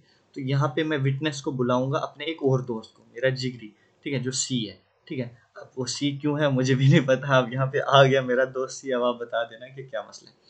अब मैंने इसको बुलाया क्योंकि ये मेरी तरफ है। अब यहाँ पे जो एग्जामिनेशन होगा ना, जो मेरा वकील होगा, अब मेरा वकील होगा और इसका वकील होगा। इसका वकील जब इसको क्वेश्चन करेगा, वो तो मैंने कहा कि उसको क्रॉस एग्जामिनेशन बोलते हैं, यानी कि अपोनेंट का जो वकील है वो मेरे जो विटनेस को क्वेश्चन करेगा उसको क्रॉस एग्जामिनेशन बोलते हैं। बट मेरा ही वकील मेरे ही विटनेस को जब क्वेश्चन करेगा ना, क्या तुम सच बोल रहे हो कि ए ने बी को पार्टी दी थी और बी ने ए को नहीं दी थी, वो बोलेगा हाँ सर मैं सच बोलता हूँ। तो उसको क्या बोलेंगे, उसको चीफ एग्जामिनेशन बोलते हैं। यानी कि एग्जामिनेशन चीफ कौन है, यही तो वकील है, हमारी एक ही तो पार्टी है। मैंने केस किया, ये मेरा वकील है और ये मेरा दोस्त है, तो इसको बोलते हैं चीफ एग्जामिनर। और जब ये इसको करेगा ना वो, तो उसको बोलेंगे हम, जस्ट अ सेकंड मेरे घर से कॉल आ रही है। सो हेलो, हाँ तो घर से कॉल आती है तो करना पड़ता है, वालिद साहब। तो अभी हम बात कर रहे थे एग्जामिनेशन इन चीफ की। वो एग्जामिनेशन इन चीफ जिस वकील ने अपना वो बुलाया है, उसी को एग्जामिनेशन चीफ होता है। Exculpatory evidence, evidence that the innocence of the defendant. अब यहाँ पे मैं एक चीज़ बता दूँ आपको। मैंने मैंने जो है केस किया बी पर्सन पे कि इस पर्सन ने मेरे घर चोरी की, ठीक है, ये मैंने उस पर केस किया। बी पर्सन बड़ा खुश है। अब मुझे समझ नहीं आ रही है बी पर्सन खुश क्यों है। कोर्ट ने हमें कहा कि 5 जनवरी को जम्मू हाई कोर्ट में आप दोनों की पेशी है, ठीक है, ये मैंने किया। तो अब यहाँ पे क्या हुआ, बी पर्सन बड़ा मुस्कुरा रहा है, हम अंदर गए कोर्ट में, ये हुआ। बी पर्सन ने ऐसा एविडेंस दे दिया कि उसकी कल्पेटरी खत्म हो गई, यानी कि एक्सकल्पेटरी मतलब उसका कल्पेटरी, यानी उस पर जो इल्ज़ाम था वो एकदम खत्म हो गया। ऐसा एविडेंस को बोलते हैं एक्सकल्पेटरी एविडेंस। और वो एविडेंस क्या हो सकता है, इसने सीधा जज को अपना पासपोर्ट दिखाया, बोला जज साहब जिस दिन चोरी हुई, उस चोरी के 7 दिन पहले से लेकर उस चोरी के 7 दिन बाद तक मैं तो यूएसए में था। अब यहाँ पे जब इसने ये वाली बात बता दी और चोरी सच में इन दोनों दिनों के बीच में हुई, और उस टाइम पे तो ये यूएसए में था, ये तो उसका पासपोर्ट बोल रहा है, उसने यूएस की एविडेंस दी, यूएस में जिस होटल में रुका था उसने उसका एविडेंस दिया, जिस फ्लाइट में गया था उसने उसका एविडेंस दिया। अब जज के सामने मतलब सामने सामने इसकी इनोसेंस प्रूव हो गई कि भाई ये तो हिंदुस्तान में, ये तो इंडिया में था ही नहीं, ये तो जम्मू में था ही नहीं, तो इसने चोरी कैसे की। तो इसको बोलते हैं एक्सकल्पेटरी एविडेंस। अब इससे आसान में आपको क्या समझो मुझे पता भी नहीं है, तो आप ही देखो।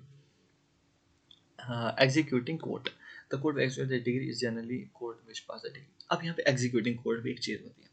मैंने आपको जैसे कि बोला, मैंने बी जो है इस पे केस किया कि इसने मुझे अपने बर्थडे पे पार्टी नहीं दी। कोर्ट ने कहा कि बी पर्सन मुलजिम है, इसको ए को पार्टी देनी है अगले 2 दिनों के अंदर। अब कोर्ट ने केस दे दिया, फैसला दे दिया। अरे भाई कोई तो होना चाहिए जो इस बी पर्सन से पूछते रहे कि भाई तुम्हें पार्टी देनी है, तुम्हें याद दिलाए। हो पता चले कि बाहर आके बी पर्सन ने मेरे को बोला नहीं देता पार्टी, तो क्या करेगा। तो अब यहाँ पे मसला हो जाएगा, जब बी पर्सन यहाँ पे अपना जो उसने काम किया है उस पर्सन के लाइबिल होना चाहिए। मतलब कोई बंदा तो बी पर्सन को पूछे ना भाई तूने किया, उसको बोलते हैं एग्जीक्यूटिंग कोर्ट। यानी कि फिर उसी कोर्ट में एक ऐसा डिपार्टमेंट होगा जो इस बी को बोलता रहेगा कि भाई तुमने इस बंदे को पार्टी देनी है, तुमने इस बंदे को पार्टी देनी है। तो इसको वो बोलते हैं। मैंने 10 लाख का केस किया था बी पर्सन पे। अब यार बी पर्सन बाहर आके बोलेगा नहीं देता 10 लाख, जाओ जो मर्जी कर ले, भले ही कोर्ट का ऑर्डर आ चुका है। अब कोर्ट जो है ये नहीं बोलेगा बी या ए को कि ए तुम कल बी के घर जाना, वहां से 10 लाख लेना, या बी तुम कल ए के घर जाके तुम उसको 10 लाख, नहीं। कोर्ट बोलेगा बी को तुमने इस डिपार्टमेंट में 10 लाख जमा करना है, और कोर्ट बोलेगा ए को तुमने इस डिपार्टमेंट से अपने 10 लाख लेने हैं। तो इसको बोलते हैं एग्जीक्यूटिंग, यानी कि एग्जीक्यूट करना कोर्ट के ऑर्डर को, तो उसको बोलते हैं एग्जीक्यूटिंग ऑर्डर। एग्जीक्यूशन दो तरीके के होते हैं, ठीक है। एग्जीक्यूशन का मतलब होता है, एक एग्जीक्यूट होता है कि भाई तुम किसी काम को अमल में ला रहे हो, ठीक है, एग्जीक्यूट कर रहे हो। तुम्हारी मम्मा ने बोला कि जाओ बच्चे बाहर से सब्जी लेके आओ। मोस्टली घर के छोटे बच्चे जो होते हैं ना, वो कोई कश्मीरी में बोलते हैं कि छोटे बच्चे, मतलब एक टर्म है, चलो रहने दो। मतलब छोटे, जो घर का जो छोटा बेटा हो बहुत ज़्यादा काम करता है, दूध लाना, सब्जी लानी, जो मर्जी लानी वही लाता है, तो वो एग्जीक्यूट करता है। उस मम्मा ने बोला बेटा जाके दूध लेके आओ, तो उसने जब वो दूध लाने गया और दूध लेके वापस आ गया, तो उसने उस काम को क्या किया, एग्जीक्यूट किया। तो उस एग्जीक्यूशन को क्या बोलते हैं, उस काम को करने को हम एग्जीक्यूशन बोलते हैं, ठीक है। Executive, executive is a person जो काम करे, और ये मोस्टली गवर्नमेंट की एक बॉडी है एग्जीक्यूटिव, जिसमें जो गवर्नमेंट काम करती है उसको एग्जीक्यूटिव बोलते हैं। जैसे डिफेंस मिनिस्टर, फाइनेंस मिनिस्टर, अच्छा और कौन सा मिनिस्टर होता है, होम मिनिस्टर, फिर उसके बाद हेल्थ मिनिस्टर, एजुकेशन मिनिस्टर, तो इनको एग्जीक्यूटिव बोला जाता है, मतलब ये एग्जीक्यूट करते हैं काम को। एग्जिबिट, एग्जिबिट क्या होता है कि जब प्रूफ देना होता है ना, तो एग्जिबिट करना। तो कोर्ट में जब हम हियरिंग के दौरान, ट्रायल के दौरान कोई डॉक्यूमेंट को इलेक्ट्रॉनिक डिवाइस यानी कि कोई वीडियो प्ले करते हैं, तो उसको एग्जिबिट बोलते हैं। हम जज साहब को बोलेंगे ये वीडियो चलाओ, ऐसा नहीं होता ये वीडियो चलाओ, जज बोलेगा कि इस चीज़ को एग्जिबिट किया जाए। आपने एग्जीबिशन का नाम सुना होगा, मोस्टली पेंटर्स अपना एग्जीबिशन करते हैं, यानी कि अपनी सारी जो उनकी पेंटिंग्स वगैरह होती हैं वो उसको प्रेजेंट करते हैं पब्लिक में, किसी हॉल में, किसी बड़े हॉल में, तो उसको क्या बोलते हैं, उसको बोलते हैं एग्जीबिशन, यानी कि एग्जिबिट होता है। उनकी जितनी भी कला होती है, जितनी भी चीज़ें होती हैं, उनको वो एग्जिबिट करते हैं, ठीक है, वो होता है एग्जीबिशन। फिर उसके बाद आता है, क्या बोलते हैं उसको यार, सबसे पहले मैं हीटर लगा रहा था। दिल्ली में इस टाइम पे उतनी ठंड तो नहीं है, बट हीटर में थोड़ा सा मज़ा मज़ा आता है। तो आप बताओ कि आप किस डिस्ट्रिक्ट से हो, तो आपने बोला है, बाद में आप टेम्परेचर भी बता देना कि 5 है, 6 है, 7 है। यहाँ पे तो इस टाइम मुझे लग रहा है दिल्ली में होगा 15 to 18, 19 तो होगा। जस्ट अ सेकेंड, मैं पहले टेम्परेचर,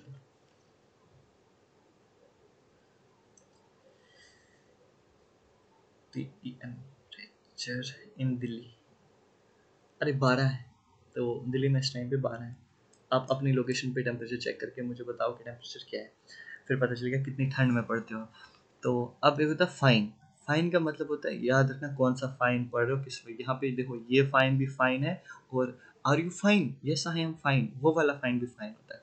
अब fine is a sum of rupee, जैसे कि मैंने बोला ए बी, बी को आप पार्टी देनी है ए को, तो एक जो कोर्ट है वो उस पर फाइन लगाएगा, बोलेगा जम्मू में तूने वेव मॉल में इस बंदे एक को पार्टी देनी है, ठीक है, तो उस पर फाइन लगेगा 5,000 का, तो उसको बोलते हैं फाइन, जो कि उसको पे करना है, ठीक है। FIR, फर्स्ट इंफॉर्मेशन रिपोर्ट, जैसे कि मैंने आपको बोला जब भी कोई क्राइम होता है तो पुलिस जो होती है वो सबसे पहले क्या करती है, वो केस दर्ज करती है, तो उसको FIR बोलते हैं, ठीक है। अच्छा, फॉर्जरी, ये पिछली बार की टर्म आई थी, हम उसमें एग्जाम में, फॉल्स डॉक्यूमेंट बनाने को फॉर्जरी बोलते हैं। फंडामेंटल राइट, तुम्हारा फंडामेंटल राइट होता है। फिर उसके बाद garnish, garnish is a debtor of judgement, debtor whose डेब्ट is attached by the court.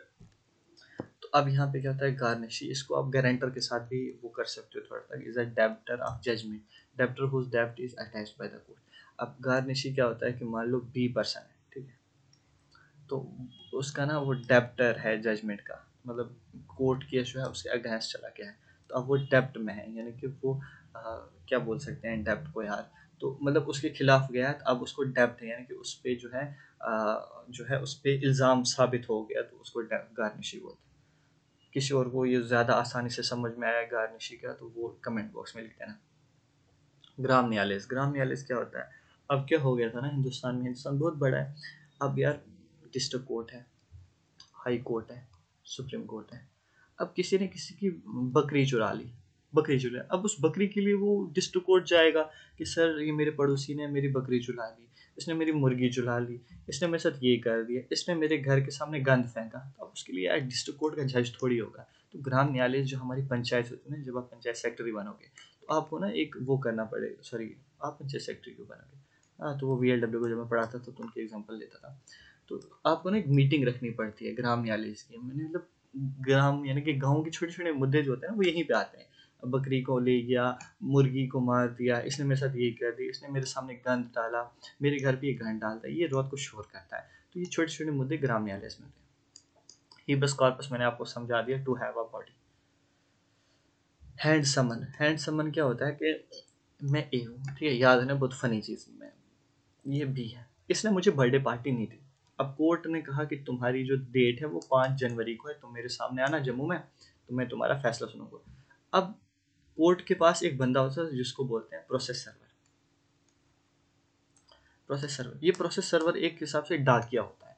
Court समन देता है इस बंदे को, बोलता है तुम बी के घर में ये दे के आओ।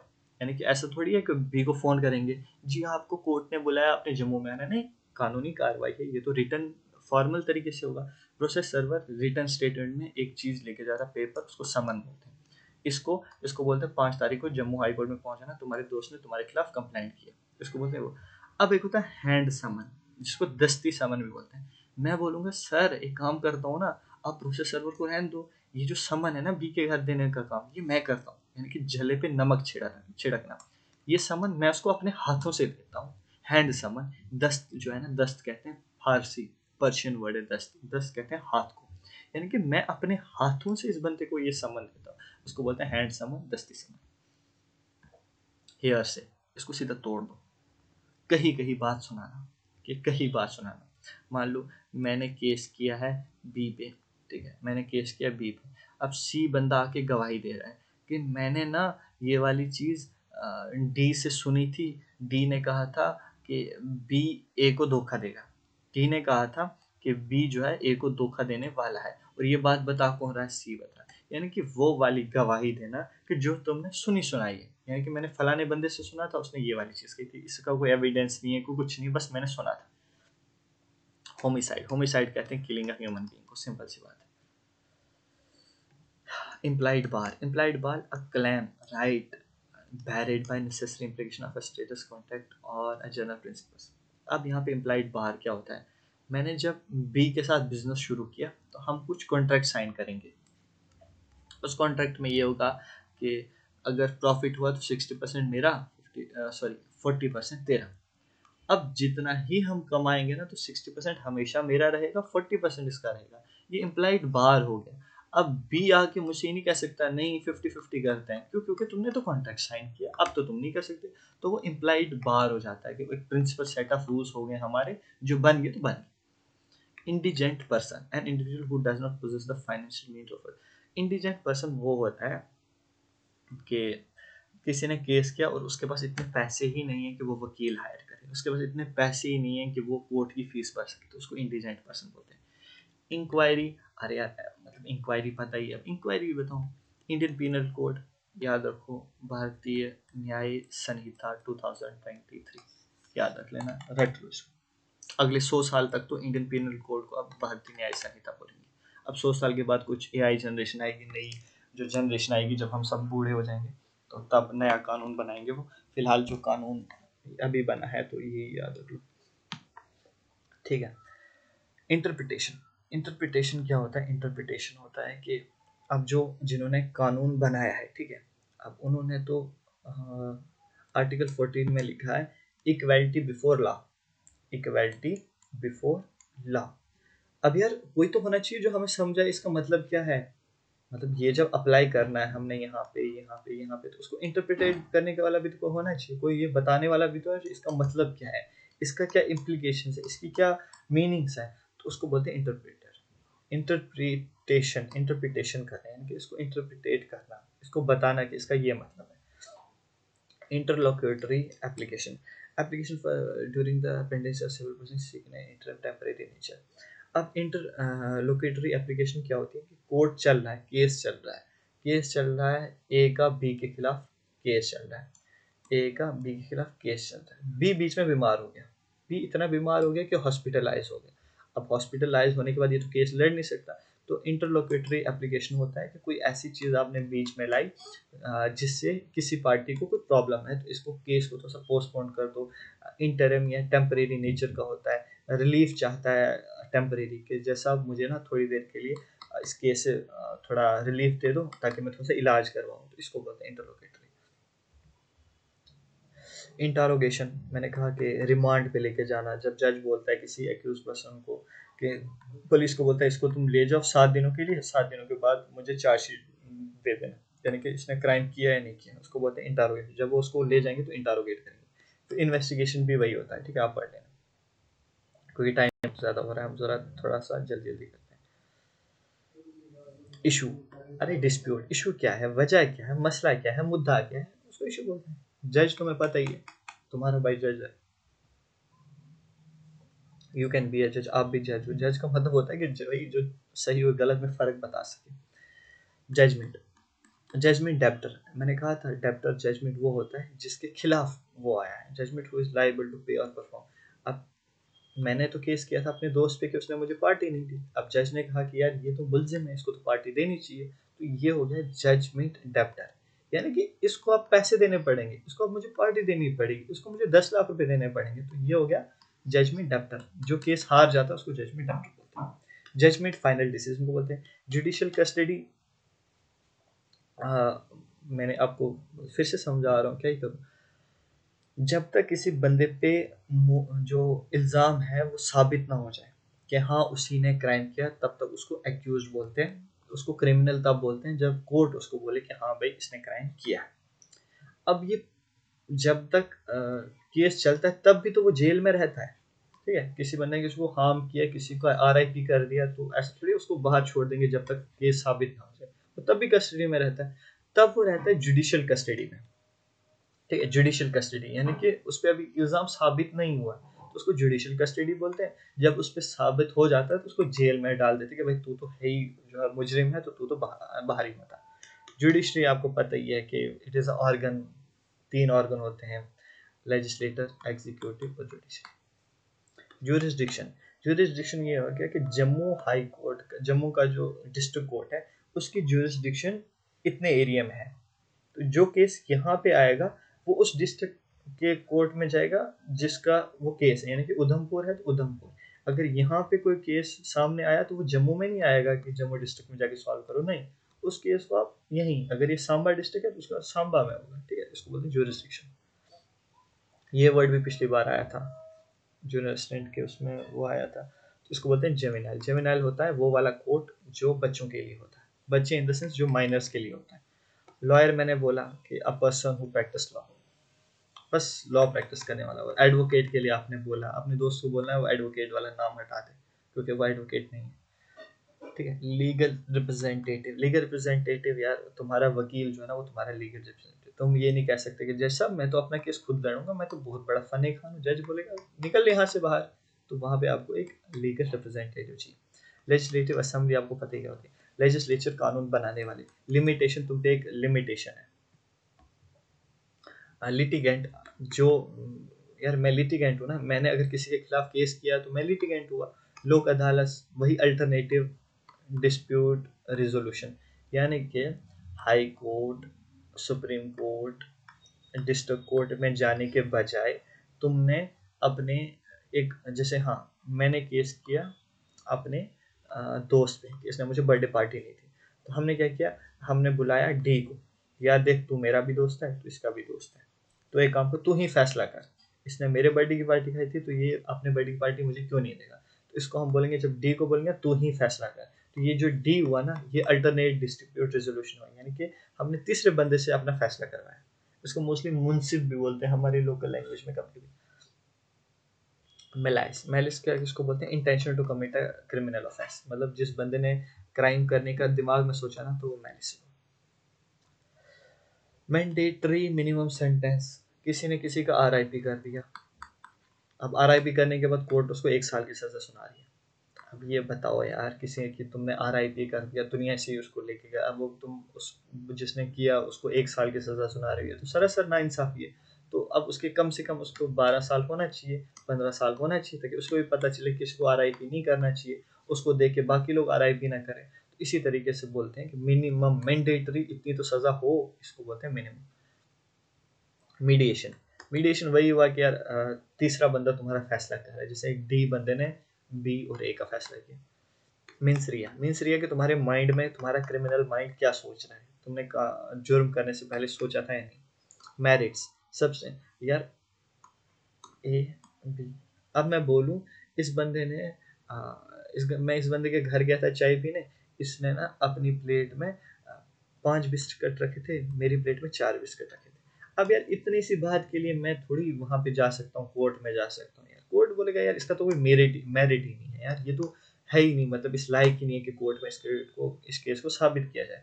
अब मैं बोलता हूँ इसने मेरे 10 लाख रुपए खाए, तो कोर्ट बोलेगा wow this is a big case, चलो इसको हम लेते हैं। तो इसमें मेरिट है, इसमें मेरिट नहीं है। तो इसलिए बोलते हैं कि मेरिट का मतलब वही होता है कि यार तुम्हारे पास सच में सब्सटेंशियल ग्राउंड्स है कि तुम केस लड़ो इसका। mitigating circumstances होता है कि fact that appear to mitigate the seriousness of a crime by rendering the actions of the accused less severe and mitigating का मतलब यही होता है कि सलाह मशवरा कर देना। इसने बी बंदे ने चोरी की, ए बंदे के घर पे बी ने चोरी की। अब बी बंदा बोल रहा है जैसा देखो गलती होगी मेरे से, मैंने 10 लाख रुपए चुराए थे, 2 लाख रुपए खर्च हो गए और मेरे पास बचे हैं जी 8 लाख रुपए। एक काम करो, मैं मिटिगेट करना चाहता हूँ, मैं सलाह करना चाहता हूँ। देखो तुम केस लड़ोगे, पैसा ढूंढोगे, मिलेगा नहीं, नुकसान सबका हो जाएगा, आपका टाइम वेस्ट होगा। मैं एक काम करता हूँ, मैं आपको 8 लाख रुपए दे देता हूँ, 2 लाख की मैं ट्राई करूंगा कि मैं कहीं से जुगाड़ कर लूँ, और अब ट्राई करो कि मुझे कम से कम सजा दो। तो जज बोलेगा वैसे तो मैं तुझे 5 साल की सजा सुनाता, लेकिन अब मैं तुझे सिर्फ 6 महीने की सजा सुना रहा हूँ, ठीक है। तो ये हो गया मिटिगेट करना। यानी कि बी ने भी कहा कि मैं भी अपना गुना जल्दी जल्दी मान लेता हूँ, और जितने हो सकते हैं मैं पैसे भी इसको वापस कर दूंगा, इसके 10 लाख रुपए। तो ये वाली चीज उसको बोलते हैं मिटिगेशन। अब जिसने RIP कर दिया तो वो तो मिटिगेट करने से रहा, वो क्या मिटिगेट करेगा, अब मैंने मार दिया, अब मैं ये काम करता हूँ। तो सर्कमस्टांसेस भी होने चाहिए। मोडस ऑपरेंडी मतलब किस तरीके से तुमने क्राइम किया, किस मोड से तुमने क्राइम किया। तुमने ऑनलाइन क्राइम किया, क्या तुमने ऑफलाइन क्राइम किया, क्या तुमने दिन में क्राइम किया, क्या तुमने किसी को हायर करके क्राइम किया, क्या तुमने तीसरे बंदे को पैसे दिए और तीसरे बंदे ने क्राइम किया। ये होता है मोडस ऑपरेंडी। ये तो RIP है डायरेक्ट। ये नोटिस है भाई, नोटिस भेजा किसी को। Objection my Lord, order, original jurisdiction. अरे ओरिजिनल ज्यूरिसडिक्शन मैंने पढ़ा रखा है। ओरिजिनल ज्यूरिसडिक्शन में यही वाली चीज़ आती है कि आर्टिकल 32 के तहत आप सुप्रीम कोर्ट जा सकते हो अगर आपका फंडामेंटल राइट जो है वो वायलेट हुआ है। और क्या कर सकते हो आप, हाई कोर्ट 226 के तहत हाई कोर्ट जा सकते हो। ठीक है, ये ओरिजिनल ज्यूरिसडिक्शन है। यानी कि तुम यहाँ पे भी जा सकते हो, यहाँ पे भी जा सकते हो, जहाँ तुम जा सकते हो उसको ओरिजिनल ज्यूरिसडिक्शन बोलते हैं। तो अब पेन ये pecuniary jurisdiction. The pecuniary jurisdiction is the court refers to the monetary value of cases that can be adjusted by। अब हर कोर्ट, अब मान के चलो लोक अदालत नहीं, हम बात कर रहे थे ग्राम न्यायालय से। अब ग्राम न्यायालय में क्या होता है, छोटे मोटे केसेस डिस्कस होते हैं। अब कहीं किसी गांव में ना किसी के 50 लाख रुपए के जो है ज्वेलरी चोरी होगी। अब ये वाला केस जो है इन ग्राम न्यायालय के पास नहीं जाएगा, क्योंकि यार ये यहाँ छोटे मोटे केसेस, जो छोटे मोटे केसेस बकरी और मुर्गी वाले केसेस सॉल्व होते हैं, इन पे डिस्कस होता है, इन पे फैसला होता है। अब 50 लाख बहुत बड़ी रकम होती है, तो इसकी ये औकात नहीं है, यहाँ पे ये औकात नहीं है। मतलब सिंपल सी बात करूँ, मैं औकात की बात कर रहा हूँ। औकात इन द सेंस कि क्या इस कोर्ट की हैसियत है कि वो इस पर्टिकुलर अमाउंट पे अपना फैसला सुनाए। तो ये नहीं होगा। फिर हम जाएंगे तहसील लेवल पे, तो वो भी 50 लाख जैसे केसेस को सॉल्व नहीं कर पाएंगे। फिर हम डिस्ट्रिक्ट कोर्ट जाएंगे, डिस्ट्रिक्ट कोर्ट तो आराम से करेगा। अब यहाँ पे मान के चलते हैं किसी का 1,000 करोड़ का जो है वो कुछ नुकसान हो गया। अब वो डिस्ट्रिक्ट कोर्ट में थोड़ी 1,000 का केस लेके 1,000 करोड़ का केस लेके जाएगा, वो हाई कोर्ट जाएगा। हाई कोर्ट के पास भी अगर उसको लगेगा कि यार 1 लाख, 1,10,000 करोड़, ये बहुत बड़ी बहुत ज़्यादा बड़ी रकम होती है। अब इतने का कुछ मसला हो, कोई फ्रॉड हुआ, कोई ऐसी चीज़ हुई, तो ये बोलेगा यार सुप्रीम कोर्ट भी नहीं कर सकता, मैं सुप्रीम कोर्ट जाता हूँ, हाई कोर्ट नहीं कर पाएगा। इसको बोलते हैं तुम्हारी कितनी हिम्मत है, कितनी वो है कि तुम ये केस सुन सको। पेंडेंसी या पेंडिंग होनी। Personal bound, a person bound is a agreement that accused person in a condition। अब यहाँ पे क्या होता है, मैंने जैसे बोला ना, वो बंदा बोलेगा कि सर मुझे जो है बेल दे दो। अब उसको बेल मिलेगी कि तुम देश छोड़ के नहीं जा सकते, तुम शहर छोड़ के नहीं जा सकते, तुम जिसने तुम्हारे खिलाफ केस किया तुम उसके घर के आसपास भी नहीं जाओगे, तुम 1 लाख रुपए जमा करोगे, अगर तुम यहाँ पे हाजिर नहीं हुए तो तुम्हारा 1 लाख जब्त हो जाएगा। तो इसको बोलते हैं पर्सनल बॉन्ड। पिटीशन, अरे यार मैं जो कोर्ट बी के खिलाफ केस करूंगा ना, बर्थडे पार्टी ना देने, तो उसको पिटीशन बोलते हैं। पिटिशनर यानी कि मैं पिटीशन दायर कर रहा हूँ तो मैं पिटिशनर हूँ। प्लांट, कंप्लेंट, प्लांट बोलते हैं कंप्लेंट। कंप्लेंट यानी कि उसने मुझे पार्टी नहीं की थी, ये कंप्लेंट है। प्लेंटिफ, मैंने केस शुरू किया तो मैं क्या हुआ, मैं प्लेंटिफ हुआ, यानी कि मैंने केस शुरू किया। प्ली बार्गेन, प्ली बार्गेन का यही मतलब होता है कि वही मैंने अभी बोला है, ए बंदा बी बंदा, बी ने चोरी करी, बी ने बोला जज साहब बात सुनो मेरी, मैं कर रहा हूँ जी कबूल। अगर मैं कबूल नहीं करता आपका टाइम वेस्ट होता, मेरा भी टाइम वेस्ट होता है, केस लंबा खींचता। मैं एक काम करता हूँ, मैं जुर्म कबूल करूँगा, मैं आपको पैसे वापस दूंगा, मैं आपको जितने पैसे हैं वो सारे वापस दूंगा, और जो पैसे खर्च होंगे वो भी दूंगा। आप एक काम करो, आप मेरी सज़ा कम कर दो। यानी कि बार्गेनिंग करना, जैसे हम बोलते हैं ना, जब दुकानदार बोलता है ये चीज़ 1000 रुपए की, हमारी मम्मा बोलती है 50 रुपये दूंगी, तो ये उसको बार्गेनिंग बोलते हैं। तो यही वाली चीज़ यहाँ हो रही है।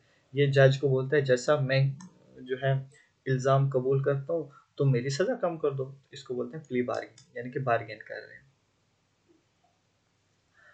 Plea, in a court persons plea is the answer. Plea होता है कि भाई रिक्वेस्ट करना कोर्ट से।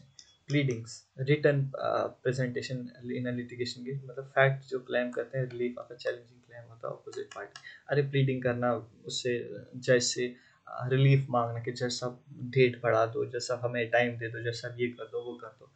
पुलिस कस्टडी आपको पता ही कहते हैं। प्रेयर, जज से वही चीज़ पूछना है कि प्रेयर आपको पता ही, seek from the court, court से कोई रेमेडीज कुछ चीज़ लेना तो उसको प्रेयर बोलते हैं। ये जज साहब हम लोग जो है 10 लाख नहीं दे पाएंगे, आपसे रिक्वेस्ट है आप हमें 5 लाख का फाइन लगाएं, 10 लाख मत लगाएं, तो उसको प्रेयर बोलते हैं। प्रेसिडेंट, प्रीसीडेंट होता है precedent authority is a principle to rule establish in a previous legal case. Precedent क्या होता है, मान लो एक बंदे ने 10 लाख की चोरी की, ठीक है, उसको 6 महीने की सज़ा सुनाई। अब अगले बंदे ने भी 1 महीने बाद 10 लाख की चोरी की, उसको 8 महीने की सज़ा नहीं सुनाएगा। क्यों? क्योंकि उसने ऑलरेडी एक ही क्राइम के लिए एक ही सज़ा सुनाई। अब अगले क्राइम के लिए उसको 8 महीने की सज़ा क्यों सुनाएगा, जब पहले वाले को 6 महीने की दी सेम प्राइस के लिए, इसको भी सेम प्राइस के लिए सेम सज़ा मिलनी चाहिए। तो कोर्ट बोलेगा इस पे ना, अब कोर्ट अपना टाइम वेस्ट नहीं करेगा, इस पे बोलेगा हमने पहले भी फैसला सुनाया, सेम इस पे अप्लाई करो, बात खत्म हो। Preemption, preemption is a preemption एक चीज़ होती है, जैसे कि एक बंदे ने गाड़ी ली, ठीक है, एक बंदे ने एक कार ली, अब वो उसका लोन चुका नहीं पाया, अब उसकी जो गाड़ी है वो चलेगी जी कोर्ट में। मतलब ए ने कहा ये मेरी गाड़ी है, बी ने कहा ये मेरी गाड़ी है, तो अब ये गाड़ी ले गया कोर्ट अपने पास। अब कोर्ट क्या करेगा ना, कोर्ट उस गाड़ी को बेच के ना, जो बैंक के पैसे हैं वो वहाँ पे बैंक वालों को जमा देगा, ठीक है। तो अब यहाँ पे प्री एम्पशन क्या होता है कि कुछ लोग ऐसे होते हैं, सिर्फ उन्हीं को बिडिंग का मौका मिलेगा, सिर्फ उन्हीं लोगों को मौका मिलेगा कि वो ये गाड़ी खरीद सकें। It is a preferential right to purchase और एंजॉय प्रॉपर्टी बाय अनदर, ठीक है, किसी से पहले ही तुम जो है वो पार्टी खरीद।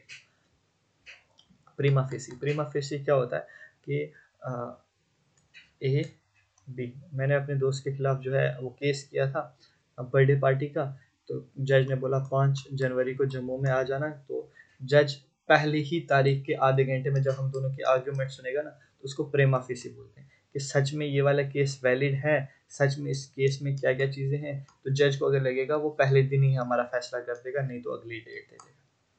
इसको बोलते हैं प्रीमा फेसी, यानी कि इट मीन्स पहली ही नज़र में जज को पता चल जाए, पहली ही सुनवाई में जज को हकीकत का पता चल जाए। Probation, probation is a release of convict person subject to good behaviour, यानी कि किसी बंदे के अच्छे बिहेवियर अगर किसी ने जेल में किया, उस कंडीशन पे उसको क्या कहता है, प्रोबेशन, मतलब उसका जो है उसको रिलीज दे देना, टेम्परेरी रिलीज दे देना।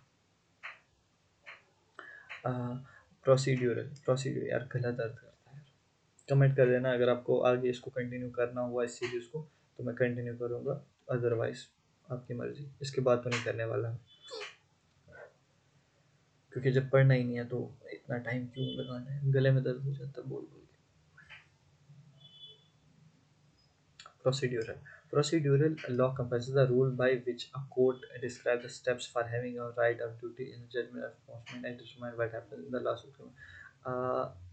नहीं बताऊँ इसका, आप देख लेना क्या होता है।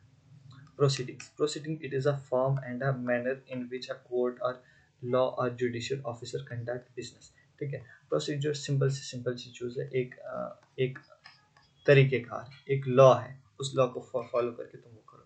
अच्छा, प्रोसीड्यूरल भी बता देता हूँ, फिर तुम बोलोगे कि क्या है।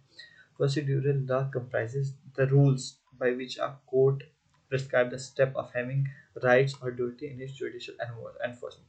प्रोसीड्यूरल क्या होता है? एक सेट ऑफ रूल्स होता है, एक सेट ऑफ कानून होता है, जिस कानून को फॉलो करके कोर्ट जो है अपना काम करता है। यानी कि प्रोसेस सर्वर का जो काम है वो लिखा हुआ है, जो वकील का काम है वो लिखा है, जो जज की काम है वो लिखे हुए हैं, तो उसको बोलते हैं प्रोसीड्यूरल। पब्लिक प्रोसिक्यूटर क्या होता है? जब किसी बंदे के पास वकील करने के जो है वो नहीं है पैसे, तो उसको गवर्नमेंट की तरफ से वकील, इसको सरकारी वकील भी बोलते हैं, ठीक है, सरकारी वकील बोलते हैं। एक बंदे ने किसी को आरआईपी कर दिया, अब आरआईपी करने के बाद जो है, अब आरआईपी जिस बंदे का हुआ वो वाली फैमिली जो है वो केस करने कोर्ट में नहीं जाएगी, ये आरआईपी फैमिली वकील नहीं करेगी, बल्कि गवर्नमेंट वकील करेगी। गवर्नमेंट का वकील इसका केस लड़ेगा, क्योंकि ये जो केस था ना, ये जो आरआईपी किया है, ये आरआईपी सिर्फ आरआईपी पर्सन का नहीं हुआ, ये सोसाइटी का आरआईपी हुआ। यानी कि ये क्राइम अगेंस्ट एक पर्सन नहीं था, ये क्राइम अगेंस्ट सोसाइटी था, और सोसाइटी का रिप्रेजेंटेटिव गवर्नमेंट है। तो यहाँ पे गवर्नमेंट वर्सेस एक्यूज होगा, यानी कि जिसने वो क्राइम किया ना आरआईपी, उसका और गवर्नमेंट का टक्कर होगी यहाँ पे। यहाँ पे पब्लिक प्रोसिक्यूटर वर्सेस इस बंदे का प्रोसिक्यूटर केस लड़ेंगे, तो उसको बोलते हैं पब्लिक प्रोसिक्यूटर। रेप आपको पता ही है, रिकॉर्ड आपको पता ही है कि कोर्ट अपने जितने भी हेयरिंग्स होते हैं उनका रिकॉर्ड रखता है। रेक्यूजल, अब रेक्यूजल क्या होता है कि मान लो एक जज है, जज का नाम ए है, ठीक है, अब जज जम्मू में जो है पोस्टेड है, और जम्मू में ही उसका घर है। अब जज के पास एक केस आता है, और जो बी बंदा है ना वो जज का भाई है, और बी बंदा ही केस करता है सी बंदे के खिलाफ। अब जज को पता है यार ये तो मेरे भाई का केस है, अब अगर मैं इस केस में रहा तो मैं तो बायस हो जाऊंगा, मतलब अपने भाई के हक में भी फैसला दे सकता हूँ। जज खुद को बोलेगा रिक्यूजल, रिक्यूजल मतलब जज खुद को इस केस से हटवा देगा, बोलेगा मैं ये केस नहीं लड़ूंगा, मेरे जगह पे ना ये केस दे दो आप एफ को। तो इसको बोलते हैं रेक्यूजल, यानी कि जज को इस चीज़ का अंदेशा हो कि मेरी किसी तरीके से इन्वॉल्वमेंट है इस केस में, तो मैं ये केस नहीं लड़ूंगा, ये केस आप किसको दे दो, एफ को दे दो। रजिस्ट्री, रिजॉइंडर, रिजॉइंडर क्या होता है? प्लेंटिफ, मैंने केस किया, एक्सपायर कर रहा एडिशनल फैक्ट, मतलब मैंने 10 फैक्ट बताए कि बी ने मेरा 10 लाख रुपए खाया है, ठीक है। अब मैं क्या कर रहा हूँ, मैं जज से अपील कर रहा हूँ कि जैसा मेरे पास कुछ और एविडेंस आ गए हैं खुद को सपोर्ट देने के लिए, आप मुझे परमिशन दो। तो जज जब मुझे परमिशन देगा तो उसको बोलते हैं रिजॉइंडर, यानी कि मैं कुछ और चीज़ें पेश कर रहा हूँ। रिमांड, पुलिस कंसिडरेशन, रिमांड भी वही चीज़ होती है। रिप्रेजेंटेटिव सूट, रिस्पोंडेंट यानी कि जो सामने बंदा रिस्पॉन्ड करेगा। रिव्यू आपको पता है कि कोर्ट अपने केसेस को रिव्यू करता है। मेरा हक, राइट, रॉबरी आपको तो चोरी। सर्च वारंट, कोर्ट जब किसी की प्रॉपर्टी को सर्च करने के लिए वारंट देता है। सेपरेशन ऑफ पावर्स, आर्टिकल 50, पढ़ लेना क्या है article 50। Set of, a kind of cross examination of recovery of money which defendant raised against the claim of plaintiff substitute to the defender, the plaintiff and induced claim by the plaintiff। Set of कुछ जो पैसे होते हैं, हम कहते हैं ना कि चलो जी रफा दफा करो, चलो जी सेट ऑफ कर दो, यानी कि तुमने 10 लाख रुपए देना है, इस बंदे ने तुम्हें 5 लाख रुपए देना है, तो तुम लोग आपस में मिल बांट के पैसा सेट ऑफ कर लो, सेटलमेंट कर लो। स्पेशल कोर्ट, स्पेशल कोर्ट बनाए जाते हैं कि अब एक जज है, ठीक है, उसने सिर्फ लॉ पढ़ा है, जज ने क्या पढ़ा, जज ने सिर्फ लॉ पढ़ा है। अब केस आ गया जी साइंटिफिक का, साइंस का केस आ गया कि इसमें बहुत ज़्यादा साइंस इन्वॉल्व है। अब जज को साइंस का एस भी नहीं पता, तो अब यहाँ ना स्पेशल कोर्ट बनाया जाएगा, उसमें एक जज को रखा जाएगा, एक साइंटिस्ट को रखा जाएगा, एक प्रोफेसर को रखा जाएगा। तो जज यहाँ पे सिर्फ फैसला नहीं देगा, जज साइंस साइंटिस्ट की बात भी सुनेगा, प्रोफेसर की बात सुनेगा, तब जाके इस केस पे फैसला देगा, उसको बोलते हैं special court. Stage of case, कि कौन सी जगह पे, मतलब कौन सी स्टेज पे जो है केस पहुंचा है। स्टैचुरी, स्टैचुरी होता है मोस्टली कि किसी लॉ को पास करना उसके हिसाब से, मतलब कॉन्स्टिट्यूशन बनने के बाद में। सब्सटेंशियल, सब्सटेंशियल स्टैचुरी और return law that creates a defined right and duties of the substantial, मतलब वही वाला यार रिटर्न, तुम्हारा कानून। सूट, केस, सूट बोलते हैं केस को। समन, किसी को बुलाना। श्योरिटी, आपको पता है कि आप श्योर हो इस चीज़ पर, कि गारंटी देना। टेस्टिमनी, गवाही देना। थेफ्ट, चोरी। टॉट, किसी को हर्ट करना, किसी को डिफेम करना, किसी को वो करना, इंजरी करना। ट्रांसक्रिप्ट, ट्रांसक्रिप्ट होता है रिकॉर्ड, यानी कि जो तुम्हारा रिकॉर्ड है। ट्रायल, ट्रायल बोलते हैं कि तुम्हारा केस चल रहा है। ट्रिब्यूनल्स, ट्रिब्यूनल्स मैंने कहा भी स्पेशल केस होता है। वकालतनामा, वकालतनामा के ए ने बी के खिलाफ केस किया, ए का केस कौन लड़ रहा है, डी लड़ रहा है, और बी का केस कौन लड़ रहा है, एफ लड़ रहा है।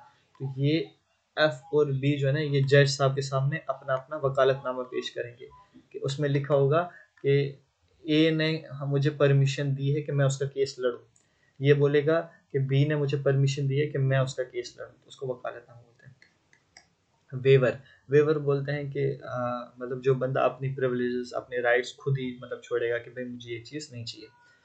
फिर आता है रिटर्न स्टेटमेंट। रिटर्न स्टेटमेंट में तुम रिटर्न कुछ दे देते हो। रिट्स मैंने कहा 5 होती हैं, हेबस कॉर्पस, मैंडेमस, प्रोहिबिशन, सर्शरी, ठीक है, ये वाली चीज़ें। अब यहाँ पे मैंडेमस आ गया कि वही कमांड, जब कोई ऑफिसर अपने ऑफिस में, कोई तहसीलदार आपका काम नहीं कर रहा, तो आप जाओगे कोर्ट में, कोर्ट उसको बोलेगा कि तुम्हारा काम है, हम तुम्हें कमांड करते हैं कि तुम ये काम करो, तुम ये काम क्यों नहीं कर रहे, उसको मैंडेमस बोलते हैं। हेबस कॉर्पस का मतलब होता है to have a body. Police ने तुम्हें अरेस्ट कर लिया, तुम्हारी फैमिली जाएगी हाई कोर्ट में, आर्टिकल 226 के तहत कोर्ट को बोलेगी कि इस पुलिस के खिलाफ क्या करो, हेबस कॉर्पस लगाओ। यानी कि उस पुलिस क्या करेगी, तुम्हारी बॉडी चाहे वो जिंदा हो या आरआईपी हो, तुम्हें कोर्ट में पेश करेगी और कोर्ट को बताएगी कि हमने तुम्हें अरेस्ट क्यों किया, उसको habeas corpus. Prohibition, stay order, क्यों वारंट हो, तुम्हारे घर के आसपास कोई ऑफिस है, पब्लिक ऑफिस यानी कि गवर्नमेंट का ऑफिस है, वहाँ पे एक बंदा बैठा है, तुम्हें उस पर शक है कि यार ये बंदा गवर्नमेंट अपॉइंटेड नहीं है, क्योंकि गवर्नमेंट ने इसको नहीं भेजा है, तो वो हो जाएगा। तो जो वकील, जो सॉरी कोर्ट है, उससे पूछिए क्यों वारंट हो, यानी कि तुम में किस हैसियत से, किस चीज़ से तुम उस पोजीशन पे हो, तुम्हें किसने वहाँ पे बिठाया। सरशरी, सरशरी होता है कि जब कोर्ट, छोटे कोर्ट यानी कि डिस्ट्रिक्ट कोर्ट को हाई कोर्ट जब डिस्ट्रिक्ट कोर्ट से कोई चीज़ पूछता है, किसी केस में इंटरफेयर करता है, उसको सर्शरी बोलते हैं। ठीक है, ये मैंने आपको समझा दी। अब कुछ और उर्दू टर्म्स आती हैं जो बहुत ज़्यादा इंपॉर्टेंट है। अब मैंने कहा कि एक पीडीएफ में सारी चीज़ें कंप्लीट करना, तो उसका मतलब एक पीडीएफ में सारी चीज़ें कंप्लीट करके दूंगा। ठीक है, अब उसके लिए आपने क्या करना है, सबसे पहले मैंने अभी देखा कि 1 घंटे 23 मिनट्स का मैंने लेक्चर दिया है एक। अब उस लेक्चर पे 7 या 8 व्यूज़ हैं। अब उन 8 में से मुझे नहीं पता कि किसी ने कंप्लीट देखी, किसी का फ़ायदा हुआ नहीं हुआ, मुझे नहीं पता। अब ये मेरी दूसरी वीडियो है जिसमें मैंने आपको कंप्लीट जो है टर्मिनोलॉजीज एक वीडियो में दी है। मेरा गला सूख गया है, पिछले 1 घंटे से मैं बोल रहा हूँ, क्योंकि आसान चीज़ नहीं होती, ये पीडीएफ्स ऐसे नहीं बनती, ये ये पीडीएफ्स ऐसे नहीं बनती, ये एप्लीकेशंस, इतने बड़े बड़े एप्लीकेशंस पीछे चलते रहते हैं। 1 घंटा मतलब 1.5 घंटा मुझे इस वाले लेक्चर में भी हो गया। तो अब अगर किसी एक पर्सन ने भी कहा कि सर कंटिन्यू, उसका मतलब है कि उस बंदे को मेरे इस 1 घंटे 1.5 घंटे बोलने से फ़ायदा हो रहा है। तो मुझे ना उसका सब्सक्राइब चाहिए, ना उसका लाइक चाहिए, ना कुछ और चाहिए। कमेंट भी इसलिए ले रहा हूँ कि कम्युनिकेशन होता है कि हाँ सर मैं पढ़ रहा हूँ, आप पढ़ाओ, तो मुझे भी पता चलेगा कि भाई मेरा 1.5 घंटा कहीं ना कहीं लग रहा है। अदरवाइज मुझे कोई मसला नहीं है। बाकी जिस किसी को भी ये पीडीएफ चाहिए, वो मैं 49 में एक पीडीएफ और 89 में जो है कंप्यूटर कंप्लीट पीडीएफ, और फिर उसके बाद टेस्ट सीरीज भी दूंगा, तो वो इसी में इंक्लूड हो जाएगा, तुम्हारी टेस्ट सीरीज भी मिल जाएगी। फिर उसके बाद होता है इसका जुडिशरी का, और तीसरी चीज़ होती है करंट अफेयर। ये तीनों इसमें मिल जाएंगे आपको। Just you have to join, मतलब मैसेज करना है आपको, लेट्स क्वालिफाई JKSSB, इस चैनल पे आपने मैसेज करना है, तो मैं वहाँ पे आपको क्या कर दूंगा, आपको पीडीएफ प्रोवाइड कर दूंगा। एक पीडीएफ इतने 49 का, और कंप्यूटर, जुडिशरी और करंट अफेयर, तीनों पीडीएफ्स, और फिर उसके बाद उनके कुछ मल्टीपल चॉइस, क्योंकि मुझे मेरे पढ़ने का यही तरीका है कि लिमिटेड रखो और उसको बार बार पढ़ो। कानून लॉ को बोलते हैं, अदालत कोर्ट को बोलते हैं, जज होते हैं, वकील लॉयर को बोलते हैं, मुकदमा केस को बोलते हैं, मुलजिम एक्यूज को बोलते हैं, और सबूत एविडेंस को बोलते हैं। ठीक, चलो। फैसला, फैसला वर्डिक्ट यानी कि जजमेंट को बोलते हैं। हुक्म ऑर्डर को बोलते हैं। जुर्म क्राइम को बोलते हैं। अब यहाँ पे ये 2-3 चीज़ें याद रखना। फौजदारी कानून यानी कि क्रिमिनल लॉ, फौजदारी, जिसमें मिलिट्री मत याद रखना, फौजी से आप मिलिट्री, फौजदारी क्रिमिनल। दीवानी सिविल, और महाशरती, हम बोलते हैं ना, माशरा बहुत खराब हो गया, माशरा, यहाँ पे माशरा मतलब सोशल। शरिया, शरिया आपने सुना होगा, शरीयत कहते हैं इस्लामिक लॉ को। दरख्वास्त पटिशन यानी कि मैं पटिशन दायर कर रहा हूँ, मैं दरख्वास्त कर रहा हूँ।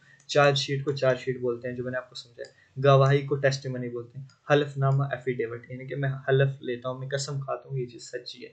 पेशी हेयरिंग को बोलते हैं। तारीख डेट ऑफ हेयरिंग, जमानत बेल को बोलते हैं। जमानतदार श्योरिटी, यानी कि गारंटर, एक बंदा गारंटी देगा कि ये बंदा जो है देश छोड़ के नहीं भागेगा, इसको दे दो। फर्द जुर्म, चार्जशीट। कातिल, कातिल को बोलते हैं सॉरी कत्ल को बोलते हैं मर्डर। चोरी को बोलते हैं थेफ्ट। डकैती रॉबरी। अगवा, किसी को किडनैप कर लेना। बंदुआनी, बंदुआनी कहते हैं क्या, बदउनवानी, सॉरी बंदुआनी नहीं, बदउनवानी कहते हैं करप्शन। धोखाधड़ी फ्रॉड। गैर कानूनी इलीगल। मुकदमा दायर करना, यानी कि to file a case, to file a complaint. इस्तगासा, प्रोसिक्यूशन। दिफा, डिफेंडेंट जो खुद को बचाएगा। सालिस, आर्बिट्रेटर, यानी कि डी पर्सन ए और बी की सलाह करवाना है तो उसको आर्बिट्रेटर, उसको सालिस बोलते हैं। सुलह कराना, टू मिटिगेट। अच्छा, गिरफ्तारी, अरेस्ट। तहकीक, इन्वेस्टिगेशन। अदालती हुक्म, कोर्ट का ऑर्डर। तलाक, डिवोर्स को बोलते हैं। अच्छा, फिर उसके बाद निकाह, निकाह मैरिज को बोलते हैं। हक महर, डोवर को बोलते हैं। जो एक मेल फीमेल को देता है उसको हक महर बोलते हैं। वली, गार्डियन को कहते हैं। गोद लेना, अडॉप्टेशन। खानदानी अदालत, फैमिली कोर्ट। ओनरशिप, मलकियत। लीज, पट्टा, हम लीज पे लेते हैं ना, कि रेंट पे लेते हैं तो उसको पट्टा बोलते हैं। ठीक है, फिर उसके बाद टीनेंट, आपको पता है टेनेंट क्या होता है, किराएदार। लैंड, जमीन। Property, property. इनहेरिटेंस, विरासत में जब किसी को दादा से, दादा को वालिद से, वालिद को से तुम्हें जब प्रॉपर्टी मिलेगी उसको इनहेरिटेंस बोलते हैं। वसीयत, विल। Registry, registration. बिजनेस को कारोबार। मुआहिदा, कॉन्ट्रैक्ट को मुआहिदा बोलते हैं, आ सकते हैं। दिवालिया, बैंकरप्सी। हिसास, शेयर, हिस्सा को बोलते हैं शेयर, तुम्हारा कितना शेयर बनता है। टैक्स को टैक्स ही बोलेंगे। Licence, अदायगिरी, payment. रिकवरी, वसूली। मजदूर, वर्कर। तनख्वाह, सैलरी को बोलते हैं। मुआहिदा, मुआहिदा बोलते हैं एम्प्लॉयमेंट कॉन्ट्रैक्ट को, यानी कि तुम्हारे से कॉन्ट्रैक्ट हुआ है। यूनियन, तंजीम को बोलते हैं। हड़ताल को स्ट्राइक बोलते हैं। मुलाजिम, एम्प्लॉय को बोलते हैं। रेमेडी, रेमेडी को अजाला बोलते हैं। कंपनसेशन को हर जाना है, तुम्हें हर जाना देना पड़ेगा। हुक्म, इम्तनाई, इम्तनाई क्या होता है, इंजेक्शन, इंजेक्शन, ठीक है। दावा को बोलते हैं क्लेम, मैं क्लेम करता हूँ, मैं दावा करता हूँ। एतराज, के मुझे ऑब्जेक्शन है। दस्ती, मैनुअल, मैनुअल इंजेक्शन, मैनुअल मतलब दस्ती, मैंने आपको बोला था पर्शियन लफ्ज से इसको हैंड बोलते हैं, दस्त को हैंड बोलते हैं, तो हैंड रिटन को क्या बोलेंगे, मैनुअल। अच्छा, नुकसानात, डैमेजेस को नुकसान बोलते हैं। जुर्म का इकरार, कन्फेशन करना। जुर्म का इनकार, डिनाइल ऑफ क्राइम, कि मैं मना करता हूँ, मैंने ये क्राइम नहीं किया। एतराफ़ जुर्म, एडमिशन ऑफ गिल्ट, यानी कि मैं एतराफ़ करता हूँ, मैं कबूल करता हूँ। जमानत पर रिहा, रिलीज ऑन बेल। फिर उसके बाद है इम्प्रिजनमेंट, किसी को कैद हो जाना। पनिशमेंट, सज़ा। पुलिस तहवील, पुलिस कस्टडी। अदालती तहवील, ये आ सकता है, तहवील का मतलब कस्टडी। बुनियादी हकूक, फंडामेंटल राइट। आइन कहते हैं कॉन्स्टिट्यूशन को, ठीक है। आइन, आइनी अदालत, कॉन्स्टिट्यूशनल कोर्ट। शहरी हकूक, सिविल राइट्स। आज़ादी कहते हैं फ्रीडम को। बराबरी कहते हैं इक्वालिटी को। इंसाफ कहते हैं जस्टिस को। तहफ़्फ़ुज़ कहते हैं प्रोटेक्शन को। बैनुल अक़वामी कहते हैं इंटरनेशनल लॉ को। मुआहिदा कहते हैं ट्रीटी को। और उसके बाद हमने ऊपर बोला था सी से आता है, क्या बोला था हमने, कॉन्ट्रैक्ट को, कॉन्ट्रैक्ट और ट्रीटी को मुआहिदा कहते हैं। बैनुल अक़वामी अदालत, इंटरनेशनल कोर्ट। पनाह गज़ीन, रेफ्यूजी।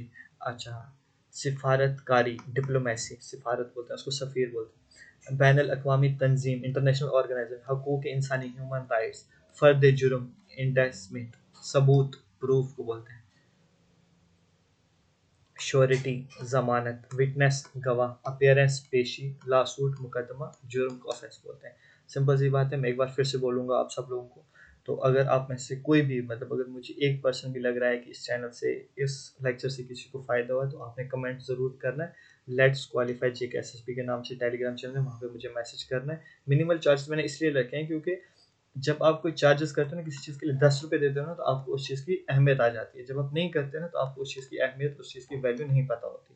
तो आपने वो वाली चीज़ है, इसलिए मैंने इसका 49 रखा।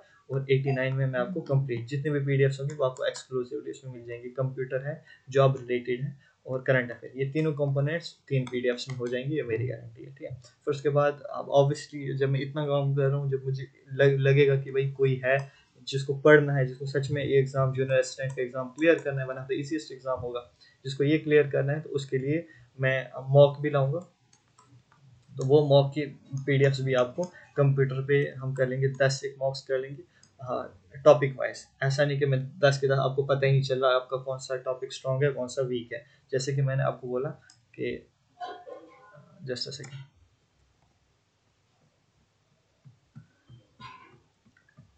अब जो 10 मॉक्स होंगे वो 10 मॉक्स ऐसे होंगे, ठीक है। पहला मॉक्स होगा इंट्रोडक्शन टू कंप्यूटर, ठीक है। इस पे हम लेके आएंगे अराउंड 50 क्वेश्चंस, 50 क्वेश्चन आर्किटेक्ट पे, 50 हार्डवेयर, 50 सॉफ्टवेयर, 50 मेमोरी, 50 इंटरनेट पे, 50 एब्रिवेशन पे, 50 ये। तो आपका बिल्कुल हो जाएगा। जिससे आपको क्वेश्चन नहीं निकले इसका मतलब वो टॉपिक आपको दोबारा पढ़ना है, जिसका आपका हो रहा है तो वो टॉपिक आपको दोबारा नहीं पढ़ना है, तो यहाँ से हो जाएगा। फिर उसके बाद दूसरा जुडिशरी का सुप्रीम कोर्ट पे 50 क्वेश्चन, हाई कोर्ट पे 50 क्वेश्चन, डिस्ट्रिक्ट कोर्ट पे 50 क्वेश्चन, J&K हाई कोर्ट पे 50 क्वेश्चन। फिर उसके बाद क्या रहा, फिर उसके बाद टर्मिनोलॉजीज पे 50 क्वेश्चन। ये 250 क्वेश्चन आपको मिल जाएंगे एक पीडीएफ में। एक पीडीएफ में आपको मिल जाएगा सारा पढ़ने के लिए, दूसरी पीडीएफ में आपको ये मिल जाएगा। तो अब आप बताओ आपका एग्जाम क्यों नहीं क्वालिफाई, 10 में से 10 आप क्यों नहीं लोगे। तो ये वाली चीज़ होती है, तरीका होता है पढ़ने का। फालतू के चक्रों में नहीं पढ़ना होता कि बस तुम वीडियो देख रहे हो 2x पे और बोलो एग्जाम निकल जाएगा, ऐसे नहीं निकलता। तो जिसको भी सीरियसली प्रिपरेशन करनी है तो ये पीडीएफ 49 और 89 की सारी पीडीएफ और सारे मॉक्स आपको मिल जाएंगे। कहाँ पे मिलेंगे, यहाँ पे मैसेज करना है लेट्स क्वालिफाई जेके एसएसबी के नाम से। बाकी अगर ये सीरीज कंटिन्यू देखनी है तो मुझे आपने कमेंट बॉक्स में लिखना है कि कंटिन्यू, ना लाइक करना है ना सब्सक्राइब करना है, उसके मुझे कुछ नहीं चाहिए। बाकी आपको सिर्फ वो लिखना है, मुझे पता चले। गला बहुत दर्द हो रहा है, ठीक है। फिर thank you very much for being here.